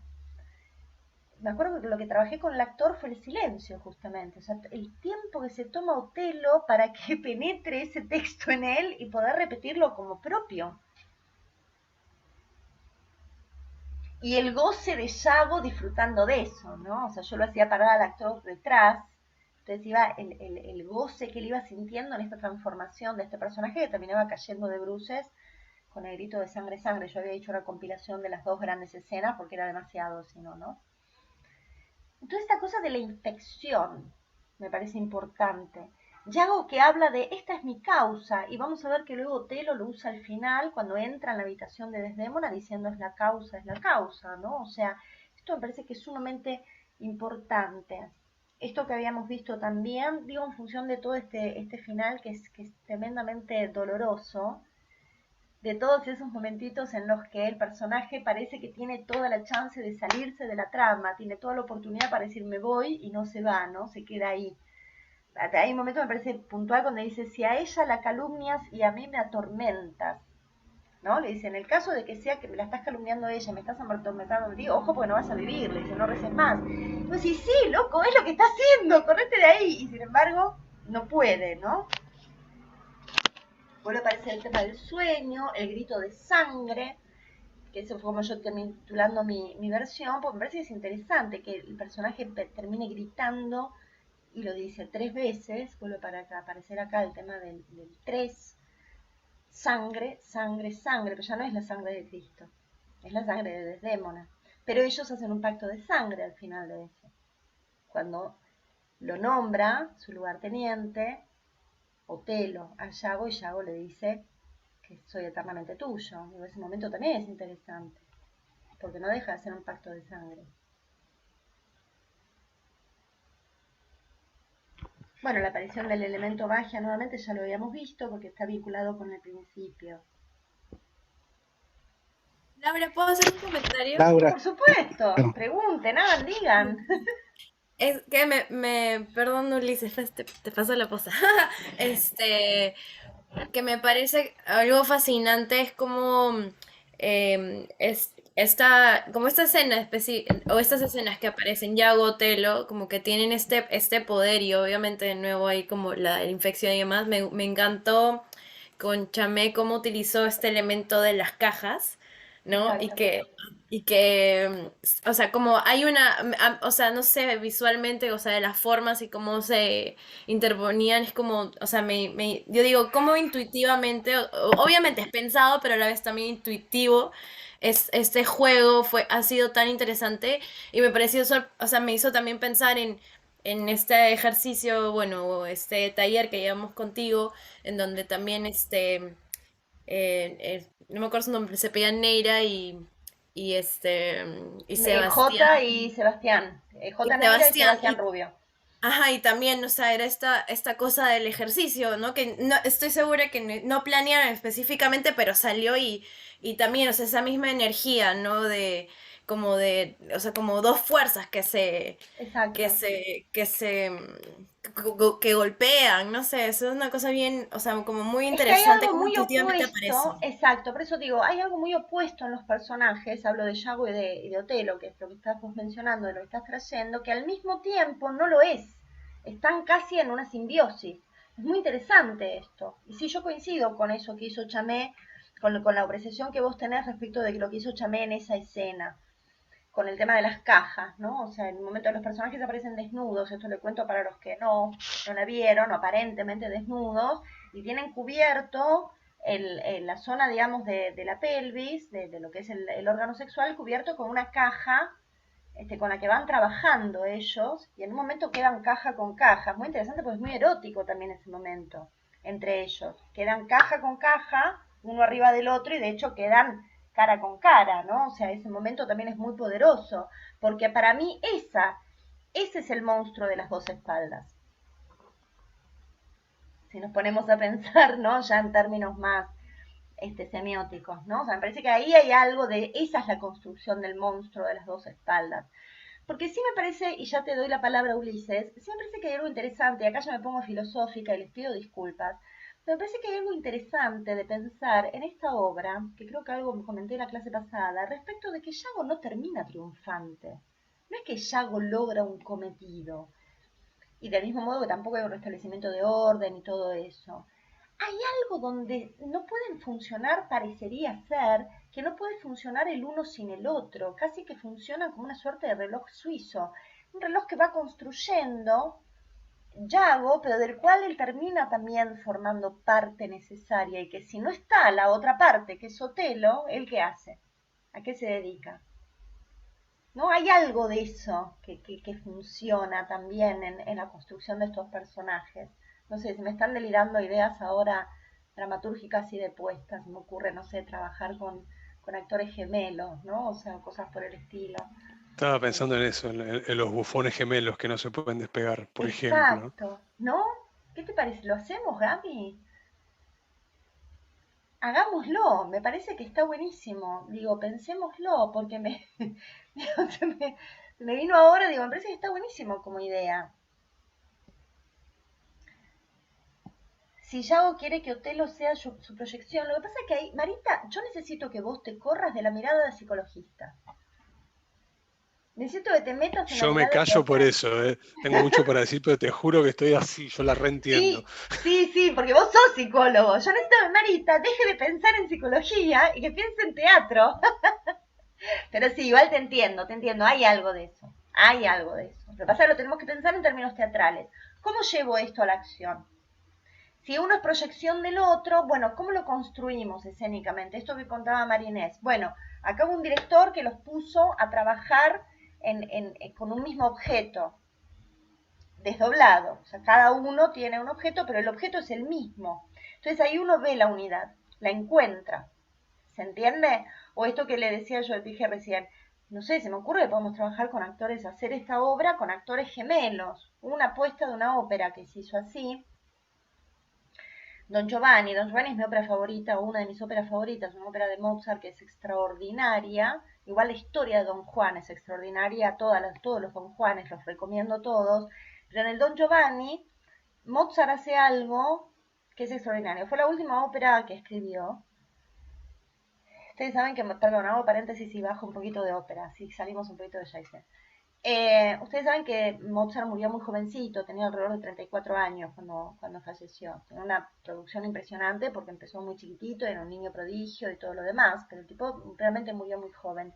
Y hay algo que me acuerdo de tener largas charlas en el Colón cuando estudiaba esta puesta en escena de ópera con los maestros de música que formaban parte de la clase, respecto de el estilo de Mozart, ¿no? O sea, Mozart se lo considera un clásico por el tipo de composición musical. Acá está Gaby, que es del palo y me va a poder ayudar seguramente. Mozart compone de manera clásica, es un clásico. Ahora, cuando vos escuchás el Giovanni, que es la última ópera que él escribe, empiezan a aparecer, no desde la composición, pero sí desde la sonoridad, empiezan a aparecer los primeros sonidos del romanticismo. Entonces uno piensa, bueno, quizás si Mozart hubiese vivido más tiempo, esto era lo que nos formulábamos como hipótesis con los maestros de música, era quizás si hubiese vivido más tiempo hubiese terminado siendo un romántico, ¿sí? Al margen de esto, que lo tiro al dato así como para que se diviertan un poco, entonces, ¿qué hubiese pasado si hubiese vivido más tiempo Mozart? ¿Qué hubiese sucedido con Beethoven? ¿Qué sé yo, viste? Ahí tendríamos que revisar la historia y jugar un poco con la máquina del tiempo. Pero algo interesante que produce Mozart en esta ópera en particular es que el personaje de Don Giovanni, que es hermoso, es un barítono bajo. El registro del cantante es barítono bajo. Y tiene a su sirviente, a su criado, esa es la palabra, tiene a su criado. Ay, ¿cómo se llamaba el criado? Se me fue el nombre. Bueno, ya me voy a acordar. A ver, Ulises se acuerda. Oh, ya me olvidé, pero tiene una agasalia bien bonita. Sí, ¿Qué más tiene me una gusta? varia hermosísima, la del catálogo, pero bueno, ya me voy a acordar. Su criado tiene el mismo registro,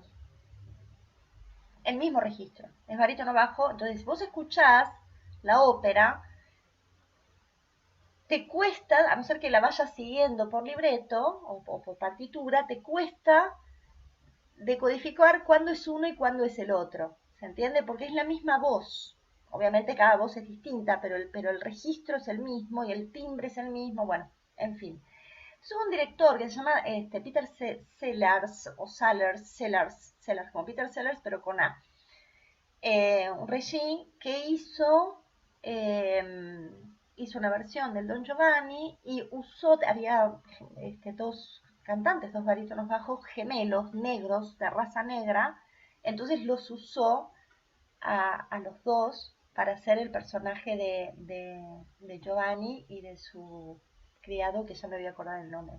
Entonces es muy conmovedor el final. Ustedes saben que en el final termina mal, como todas las óperas, todas las tragedias, termina que se abre el piso y se cae al infierno. Eso es lo que le pasa a Don Giovanni, sí es extraordinaria. Yo quiero fumar lo que fumaba Mozart cuando compuso esta ópera, pues es extraordinaria. Se abre el piso y se cae. Y está su criado, quiere salvarlo. Y es muy interesante porque... Leporello. ¿Cómo? Leporello. Leoporello. Cuando gracias, Ulises. Leoporello lo tiene agarrado de la mano en la puesta de Sellers, lo tiene agarrado y Giovanni está diciendo lo último que tiene para decir y se le va de las manos, se le cae a Leoporello y mueren los dos. Que eso no pasa en la ópera. Pero lo que hizo Sellers fue eso. O sea, cuando muere uno, muere el otro. Porque en realidad uno es el alter ego del otro. Eso es lo que aparece con mucha claridad en la ópera. Por eso Mozart le pone a los dos el mismo registro. El tema es que este fue un poco más allá en la prueba. Uno podría pensar que Yago y Otelo uno es el alter ego del otro. Podríamos pensarlo en ese sentido. Ahora, vos sabés que recién, algo que nunca se me hubiera ocurrido en la vida, pero recién estaba pensando que el aria de Don Giovanni, la Ci darem la mano, cuando la intoxica a Serlina, es casi Iago, digamos. Es casi ¿no? Yago, tal cual. Tal cual. Vos sabés que yo la tuve, esa área, que bueno, terminó siendo un dúo, lo dirigí en el Colón como parte de la formación. Y tenía un cantante extraordinario, para hacerlo tenía una ductilidad física, no es muy fácil eso de encontrar, y tenía también una cantante extraordinaria. Justo me dio que tuve ahí dos que eran maravillosos. Entonces me acuerdo que yo le pedí a mi papá, que vivía todavía, mi viejo era un tipo muy elegante, y para mí Don Giovanni tiene eso, ¿viste? Tiene algo así como del Latin lover, del dandy, ¿no? Y mi viejo tenía, como todo tipo muy elegante, tenía cosas muy hermosas, y tenía un perramus, un trench, no sé cómo llamarlo, un impermeable, que tenía muchos bolsillos internos, tenía muchos bolsillos secretos. Entonces se lo pedí prestado, después yo se lo regalé a un gran amigo peruano, a Adrián Galarcep, lo tiene él. Entonces el actor cantante, en cada cosa que le decía a la Serlina, iba sacando de los distintos bolsillos, iba sacando distintas cosas que le iban seduciendo. Entonces ella iba entrando cada vez más. Pues es extraordinario, realmente esa área de todo ese dúo es maravilloso. Yo se lo cantaba Pero es cuando la el mismo bañaba. mecanismo, ¿no? Es Es el el mismo mismo mecanismo. trabajo. Es el Sí, mismo mecanismo. La va convenciendo, la va convenciendo, la va convenciendo, inclusive musicalmente va pasando sí, eso. sí, sí. Bueno, no solo lo que dice, sino cómo suena. Es muy interesante esto que estás diciendo, Gaby, porque funciona del mismo modo.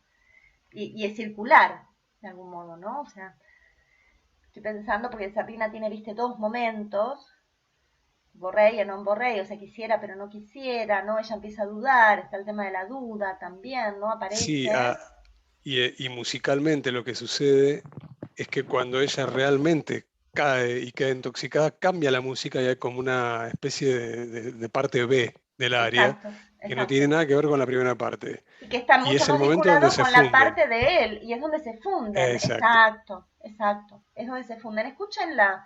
Le voy a poner acá. Traten de escucharla porque es preciosa. Además es hermosa el aria. Sí. Allí nos daremos la mano, significa, de la ópera Así daré la mano. La Ci darem la mano, la ópera Don Giovanni de Mozart. Si pueden, escúchenla, es preciosa. Yo se la cantaba a mi hija cuando la bañaba, le hacía a los dos personajes. Era chiquita y se la cantaba. Yo cuando me fui, cuento esta anécdota y les juro que no lo jodo más, con boludeces. Cuando me fui a anotar, yo me anoté la primera vez en el Colón, no pude terminar, dejé, volví, tuve que volver a dar el examen de ingreso. Entonces cuando me fui a anotar la segunda vez fui con ella, que era chiquitita, tendría 3 años. Entonces subimos las escalinatas, todo el Colón, qué sé yo, me anoto y claro, yo me conocía, pues yo ya había cursado 2 o 3 años antes. Entonces dicen, ay, qué linda estás tu nena, no sé qué, sí, ay, ¿cómo se llama? Malena, y Malena de la nada, pero de la nada, chiquitita así como era, empezó a cantar La Ci darem la mano. Empezó a cantar. Empezó La Ci darem la mano. Y todos se quedaron así mirándola. Ella después le decía a todo el mundo que había cantado La Ci darem la mano en el Colón.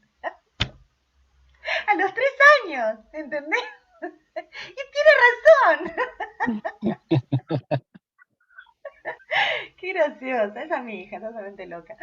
Pero bueno, ahora quiere estudiar canto. Por suerte. Gaby, yo te había pedido, me diste el dato de tu hermana. Es cierto. Ya se lo pasé, ya se lo pasé. Lo que pasa es que tuvo un neumotórax y tenemos turno el 7 de junio con el neumonólogo y el cirujano que la atendió le dijo, espere un cachito antes de empezar a tomar clases de canto a ver cómo está evolucionando su pulmón. Estaba todo bien, pero bueno, vamos a esperar a ver cómo evoluciona. Bien. Eh, no sé cómo llegamos a la ciudad en Solamente, la mano, pero está buenísimo. Ulises, decime ahora. sí, sobre pensar el tema de la infección y el tema del alter ego, ¿no? Estaba pensando también un poco que el tema de Yago no es tanto una venganza, sino tal vez un querer regresar a Otelo donde él pertenece, porque al final de cuentas, digamos, son guerreros, él siente que tienen una región y está tratando de regresar No te estoy nuevamente entendiendo lo a último. Pará, vamos de pertenecer. nuevo desde venganza, porque ahí se me interrumpe la conexión. Cuando me dijiste, no es tanto una Disculpas, intención de venganza, sino de... regresar a Otelo a cómo es su verdadera naturaleza, ¿no?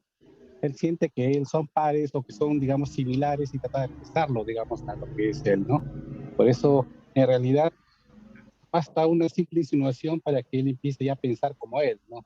Un poco creo que eso es lo que, digamos, tal vez sea un punto de que está tratando de buscar, no solamente el hecho de castigarlo, sino solamente de regresarlo al redil, por decirlo de una manera, ¿no?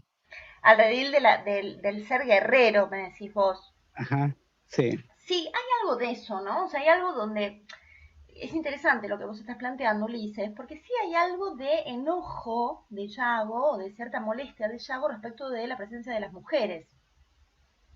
Eh, Sin embargo, no se nos presenta como un misógino.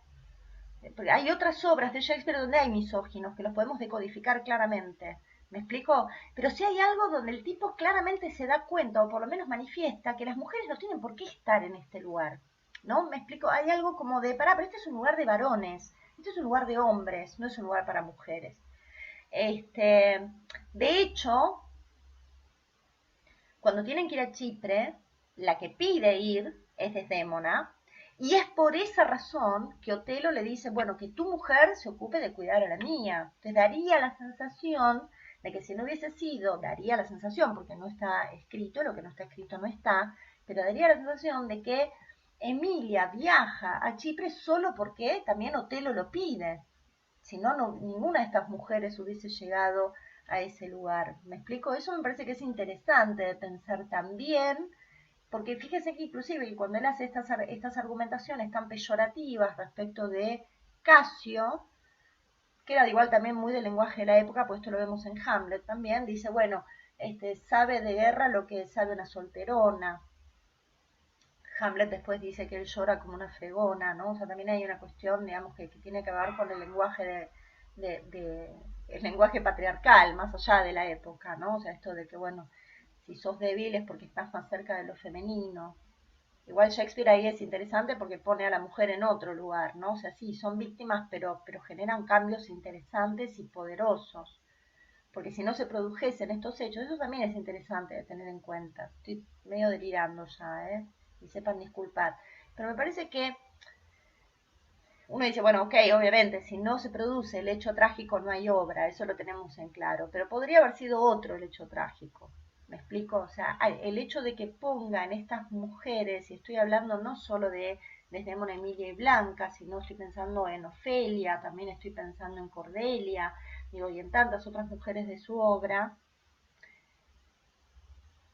y que aparezca con tanto poder lo femenino, porque no es solo el hecho de que son chicas, sino todo lo que eso implica, me parece que es un movimiento, por lo menos, o un procedimiento dramatúrgico interesante de tener en cuenta, ideológico, ¿no?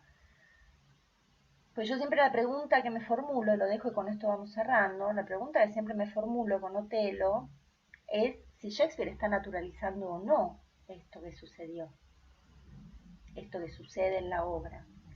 Este femicidio, que hoy lo podemos determinar como tal, este asesinato, está siendo naturalizado. Shakespeare está diciendo así son las cosas o está diciendo lo contrario. Y eso me parece que ya de por sí es interesante. Poder corrernos de la mirada romantizada de Otelo, que la instalan los franceses, esto hay que también ser honestos, la instalan los románticos, justamente, esta idea romantizada del personaje, ¿no? Del gran héroe que en realidad sucumbe, ¿no? Pero digo, es como Macbeth, no es que Macbeth es un pollerudo y un boludo y porque las brujas vienen le llenan la cabeza o porque la mujer le llena la cabeza hace lo que hace, hay algo en él, hay una simiente en él que hace que esto se produce. Bueno, en Otelo pasa lo mismo. No nos podemos poner en un lugar de inocencia tal de pensar que el personaje era impoluto y que solo porque otro vino y le llenó la cabeza. No, lo que descubre Yago es la debilidad del personaje, como descubre la debilidad en Rodrigo, como descubre la debilidad en Casio y la usa en cada caso según su conveniencia. Entonces me parece que esto también es interesante de pensar. A ver si me quedó algo más por acá para Laura, anotar. tengo una pregunta pequeña, no Todas. sé si es pequeña, Una pero yo creo que sí. pregunta. O sea, justo como lo que has estado conversando en estas sesiones me hace pensar en que ¿hay algún momento en la obra en donde sepamos si es que lo que quiere Yago es tener un puesto más alto que Otelo? Porque sí se entiende que no quiere estar por debajo de él, ¿cierto? Lo mismo, tampoco le está de acuerdo con que Casio tenga el puesto, o sea, tenga el puesto. Ujú. Pero ¿acaso en algún momento se denota que, o sea, lo que busca Yao justamente es, aparte digamos, hacerlos pagar por estar como encima, es realmente él tener como, no sé, lugar de, no sé cómo sería, como general, superior, qué sé yo? O sea, No, no hay ningún no hay momento. ninguna evidencia en la obra, y es más, ahí es donde aparece lo paradójico del personaje. Puedo decir, ¿para qué hace todo esto? Ujú, ujú.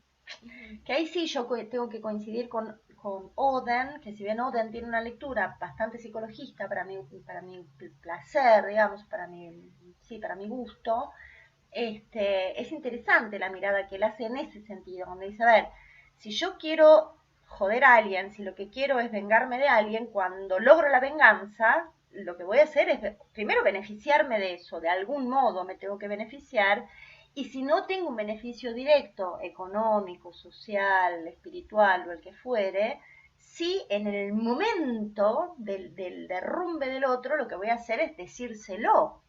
Y Yago tiene esa oportunidad, que es cuando Telo le dice, ¿por qué hiciste lo que hiciste? Cuando lo apresan después de matar a Emilia, lo traen de vuelta y él dice, lo que dije ya lo dije, de ahora en más no diré una sola palabra. Y vos decís, ¿me estás jodiendo, Yago? Tirame una punta de por qué hiciste todo esto. Y ese dato no está directamente en la obra.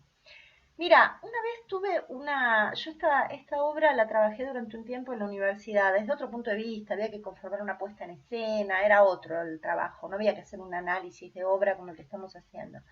Pero bueno, obviamente la obra había que leerla y había que generar una hipótesis de puesta. Y una alumna hace unos cuantos años, ella construyó una hipótesis que me pareció interesante, que justamente es basándose en esta cuestión xenofóbica, que es una característica del personaje, que es una característica de la obra.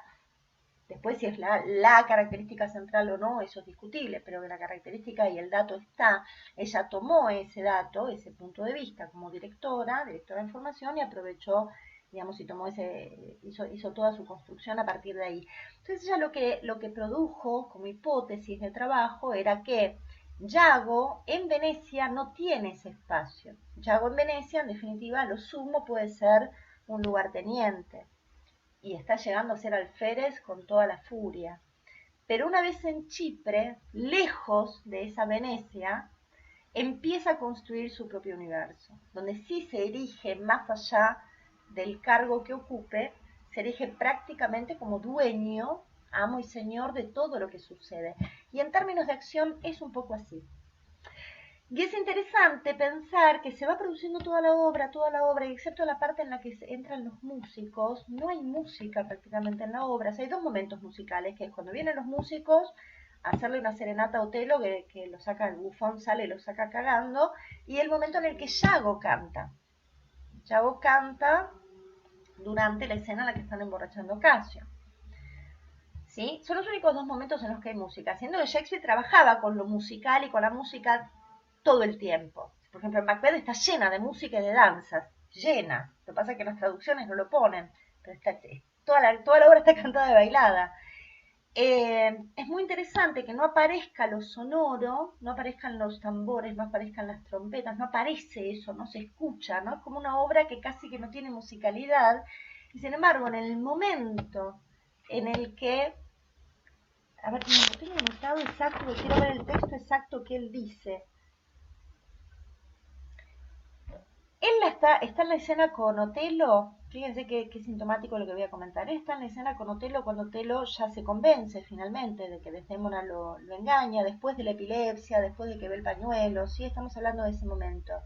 Entonces él le dice, Otelo le dice a Yago, conseguime un veneno, la voy a matar, ya está.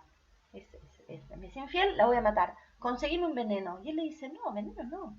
Estrangulala en la cama esta noche. Esta noche estrangulala en la cama, en la misma cama que ella infectó. Termina de decir eso y suenan trompetas. Y entra la comisión veneciana. Y es interesante esto de tener en cuenta. Si pensamos que Shakespeare no hacía nada porque sí, digo, este mundo de Yago no tiene música. No podría pensar en eso. Yo no encontré, miren que busqué, en algún momento la voy a encontrar, estoy segura que la voy a encontrar.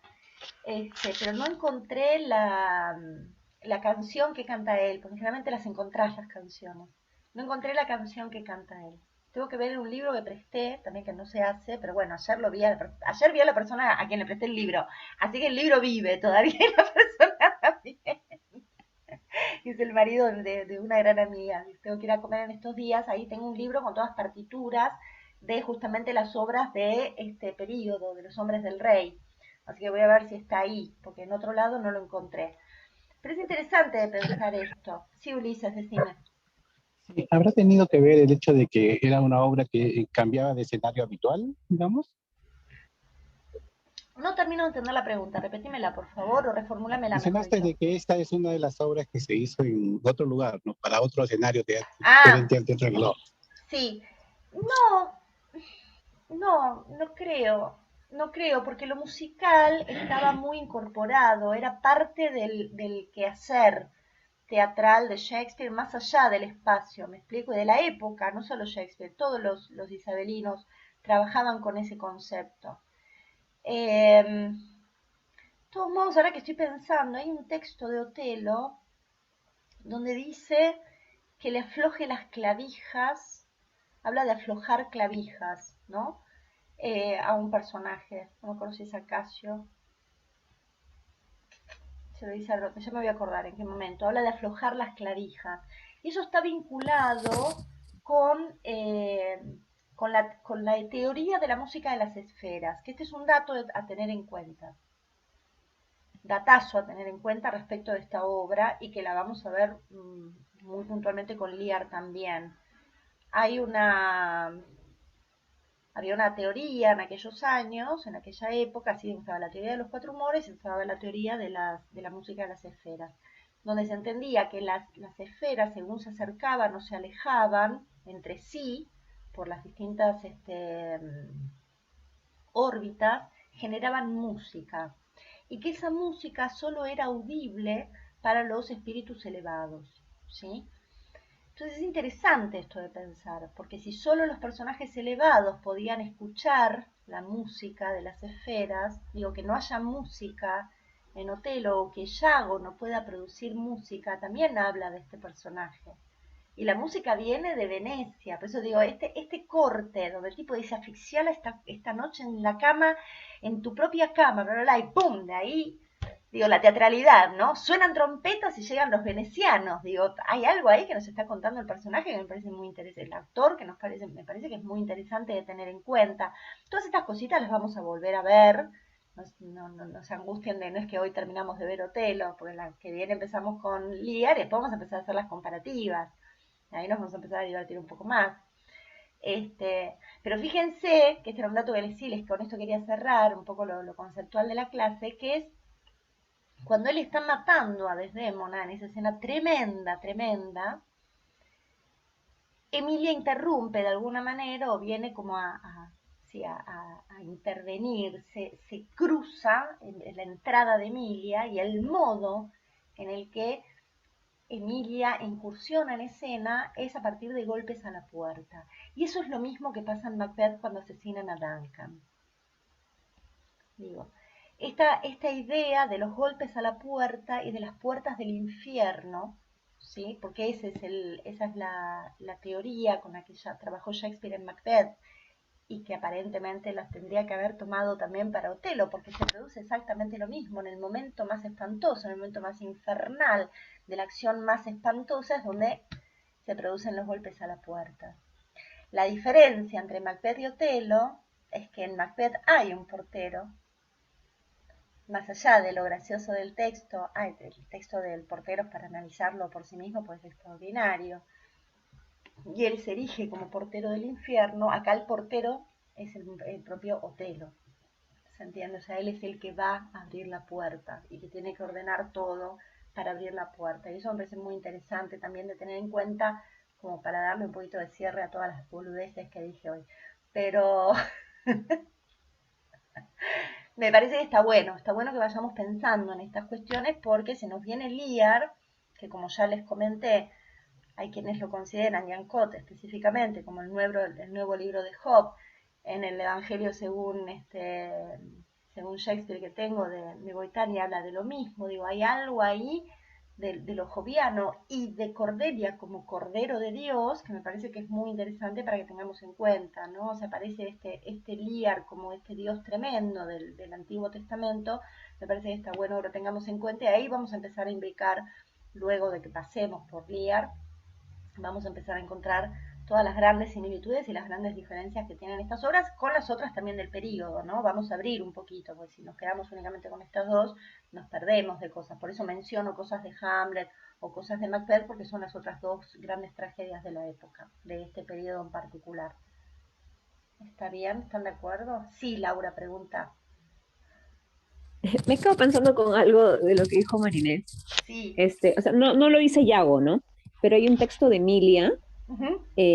como que ella da a entender, como que es en ese juego, ¿no? De que está diciendo alguien pudo haberlo envenenado, quién haría eso para encontrar un trabajo, y Yago reacciona como que no, ¿qué va a hacer, ¿no? ¿Cómo se te ocurre? Era él. Claro, Sí. pero, o sea, como que ella dice, ¿no? O sea, si no habrá un canalla tramposo embustero que para conseguir empleo haya ideado esta calumnia. Exacto. Entonces, como que ella sí como que da a entender, eso no es Yago, es ella, ¿no? Uh-huh. Pero como que ahí podría ser, no sé si lo estoy interpretando bien. Esto Sí, que preguntaba Marinés. sí, sí, porque, digo, esto me preguntaba si él quiere conseguir un mejor cargo a eso. Sí, yo no sé, a ver, te insisto, no sé si es que Yago, si lo analizamos en su word to word, ¿no? Y acción por acción, a mí me cuesta encontrar esa finalidad. Ahora, sí es probable que Emilia, que también funciona, hay algo interesante de Emilia, creo que Bloom lo plantea así, que dice que Emilia es el único personaje capaz de destrozar a Yago, de ponerlo en evidencia. Entonces, desde ese punto de vista, todo esto que es difícil de ver en Yago, pues decís, no, pero puede ser esta acción y puede ser esta otra, puede ser esta otra, viene Emilia y dice, no, lo que pasa es que debe ser alguno que quiere un mejor puesto. Y era tan sencillo como eso. Es interesante esto de pensarlo. Claro que sí. Claro que sí. Está bueno que lo reflexionemos un poco y que podamos releer la obra. Esto me lo estoy diciendo a mí misma y se lo propongo a ustedes, que en algún momento podamos releer la obra tomando como válida esa hipótesis.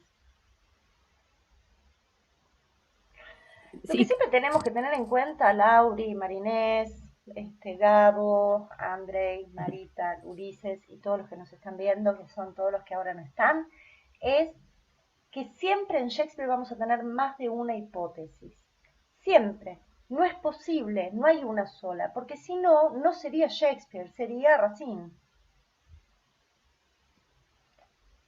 Sería un clasicista, y de clasicista, digamos en términos de clasicismo, ¿no? Del bueno, el malo, lo que está bien, lo que está mal, lo que es, lo que no es. la verdad que en Shakespeare no funciona así. Todo está en función de ese caos cósmico, que en realidad era la teoría del caos, que el caos es un gran orden. Eso también viene de aquellos años, que está en funcionamiento permanente y que el mundo está en una permanente transformación. Esto es muy importante también de tener en cuenta. Fíjense que sobre el final de la obra, y ya te dejo que me repreguntes, Lau, porque sé que me querés repreguntar algo. Fíjense que sobre el final de la obra, cuando entra Emilia, justamente, que es la que viene, el baño de verdad lo trae ella. Entra Emilia y dice, esto es así. Y se terminó. Y Otelo, frente a eso, vuelve a aparecer esto del pensamiento mágico, dice, bueno, es el curso de la luna. Es el curso de la luna que al acercarse tanto a la Tierra enloquece a los hombres, ¿no? Y después habla, antes de que entre Emilia, dice, bueno, debería producirse en este momento un eclipse de sol y un eclipse de luna capaz de partir a la Tierra en dos. ¿Por qué? Porque la idea del momento también de aquellos años era que el microcosmos y el macrocosmos estaban vinculados. Entonces, del mismo modo que ellos pensaban, ¿sí?, que la teoría de la época o la ideología de la época indicaba que si se producía un eclipse, que de hecho sabemos que ese año se produjeron dos, se iba a producir algún hecho catastrófico en la vida de las personas. Si las personas rompían el orden natural de las cosas, eso iba a provocar también una catástrofe a nivel macrocosmos. ¿Se entiende? Esa ida y vuelta es muy interesante de tener en cuenta también. Pregúntame, Lauri. No tenía que ver con eso, sino que Emilia es un personaje que me deja con muchas incógnitas, ¿no? Incluso hay un momento que Yago habla sobre las mujeres, comienzas a bromear, ¿no? Sí, De las mujeres tontas, bonitas, las feas tontas, las tontas sí, tontas. al principio, Y, sí. y yo, o sea, con Emilia me queda la incertidumbre que es, o sea, ¿era tan tonta realmente o no? ¿O realmente él era un encantador y por eso no reaccionaba, ¿no? Porque igual, bueno, es un encantador, ¿no? Bueno, eso te voy a decir, Ella Yago es sabía todo, encantador, Laura. eso es Claro, indiscutible, o sea, no hay, eso sí, no se puede discutir. Lo que pasa es que ujú, nosotros ya lo recontraanalizamos y lo conocemos tanto que va a ser sí. difícil que nos dejemos encantar. Pero probablemente si nos encontramos con algún Yago en la vida nos dejemos encantar, porque es encantador. Y nos hemos dejado Sí, encantar por un tipos. encantador de serpientes. Es un Pero Laura, encantador, es un Es un encantador. encantador, Ahora, sí. respecto, perdóname Marita, le quiero responder a Laura su pregunta o aportarle algo de lo que yo pienso respecto de Emilia. La vez pasada hablábamos, Emilia calla. Emilia se queda callada la boca en Sí, más de una oportunidad. Desdémona le dice, estoy preocupada por el pañuelo porque no sé, vos sabrás si yo lo perdí. Y ella le responde, no sé. Cuando se lo sacó, lo levantó del piso y se lo dio al marido. Y cuando ve que Otelo dice todo lo que dice y hace todo lo que hace, ella se queda callada. Entonces es un personaje intrigante o inquietante. Inquieta, vos decís, ¿qué le pasa a esta mujer? Está de un lado, pero está eso del le otro, sirve, sabe, no sabe. Y luego Quiere. con un monólogo como el que tiene con respecto a las mujeres. Claro, cuando después se manda con semejante monólogo decís, hija de puta, perdón, yo digo mucho malas palabras, hija de puta, hubieras hablado antes, que venís a hablar ahora de que las mujeres y los maridos tenemos los mismos deseos y todo lo demás. Pero bueno, ahí es interesante, en la entrevista que nos compartió Ulises, en el WhatsApp, Bloom habla de eso en un momento, ¿no? De que el personaje de Emilia crece de la primera versión a la segunda. Y ahí es donde aparece esto que plantea Stanley Wells, que creo que Álvaro iba a compartir el libro, donde él dice que da la sensación de que Shakespeare se corre, ¿no? O sea, como que hay un momento en el que la toma Emilia como vocera de sí mismo, de lo que él piensa, más allá de si eso tiene correlación o no con el personaje justamente en ese monólogo. Sí, Marita, ahora sí. que justamente qué bueno que haya seguido hablando porque quería justamente eso. Esto eso es Espera, porque se está yendo porque Gabriel. Esos 335.000 millones de preguntas, quiero que las Sí, hagas. pero no, quería dejar a las compañeras, pero si retomamos Otelo, las tengo todas Sí, es escritas que las igual. tenemos, que lo tenemos que retomar. La clase que viene vamos a hacer, te digo, para igual podés después mirar la grabación, pero vamos a arrancar con Liar. Y ya Por después eso, nos metemos en la comparativa, así que todas las preguntas están que tengan ahí. anoten. Perfecto, gracias, ¿Vale? hermoso. Buenas No, noches. buenas noches, Gabo, Chao. besos.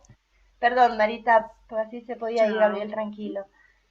Ya. No, te decía que justamente lo que has hablado ahorita de Emilia, que no sabía, que sí sabía, pero no decía, y que al final es todo lo que Shakespeare quería decir, o Sí, lo que él pensaba, eso también tiene que ver con la valentía que creo que al final tiene, ¿no? O sea, porque ella es la única que se enfrenta, o sea, se enfrenta al final a Otelo y le dice, sí. oye, se para, ¿no? O sea, ella no era infiel, ¿no? O sea, ella era pura y también lo chanca también a Yago, ¿no? O sea, es como yo me la imagino ella encontrándose con toda esa situación y decir, pero un poquito, ¿qué dices? O sea, tú, o sea, como que queriendo enterarlos a los dos y también ella descubriendo, ¿no? Los trozos que son estos tipos, ¿no? O sea, ¿en qué momento pasó todo? Y con esa no sé, imagino ver a alguien que está muerto por inocente, o sea, no sé, se me- no sé, no sé si Esa es eso la es actriz, ahí se psicológico. trata de pensar cómo haría la escena.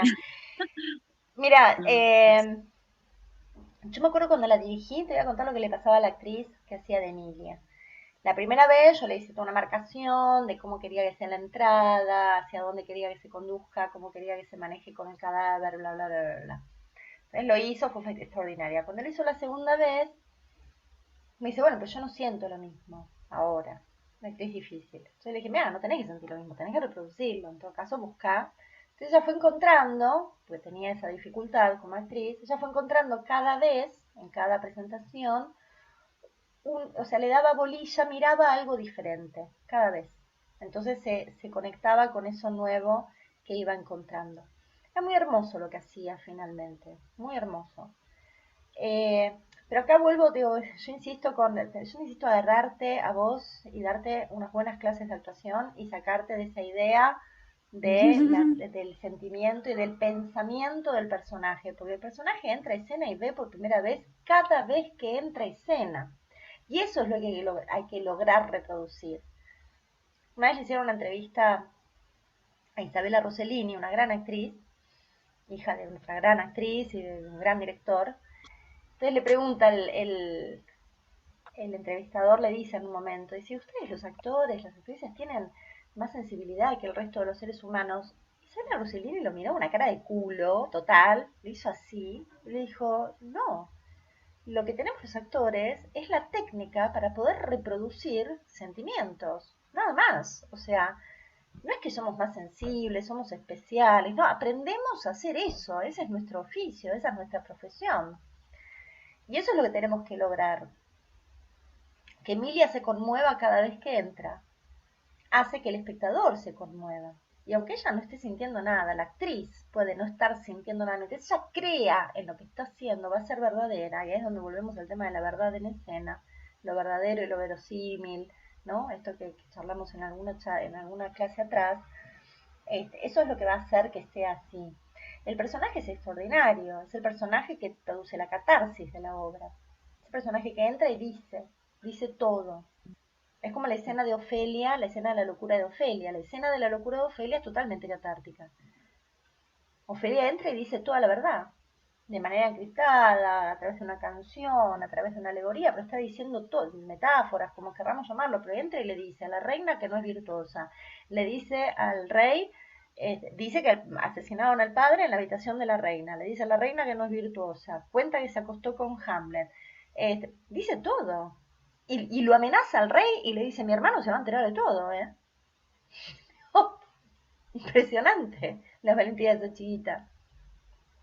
Digo, por eso, volviendo, con esto vamos a cerrar porque ya nos fuimos al cuerno, pero digo, esto de los personajes femeninos en Shakespeare que producen grandes cambios, porque es esa escena la que hace que Claudio actúe como actúe el resto de la obra, por el resto de la obra. Pues si no hubiese actuado de otro modo.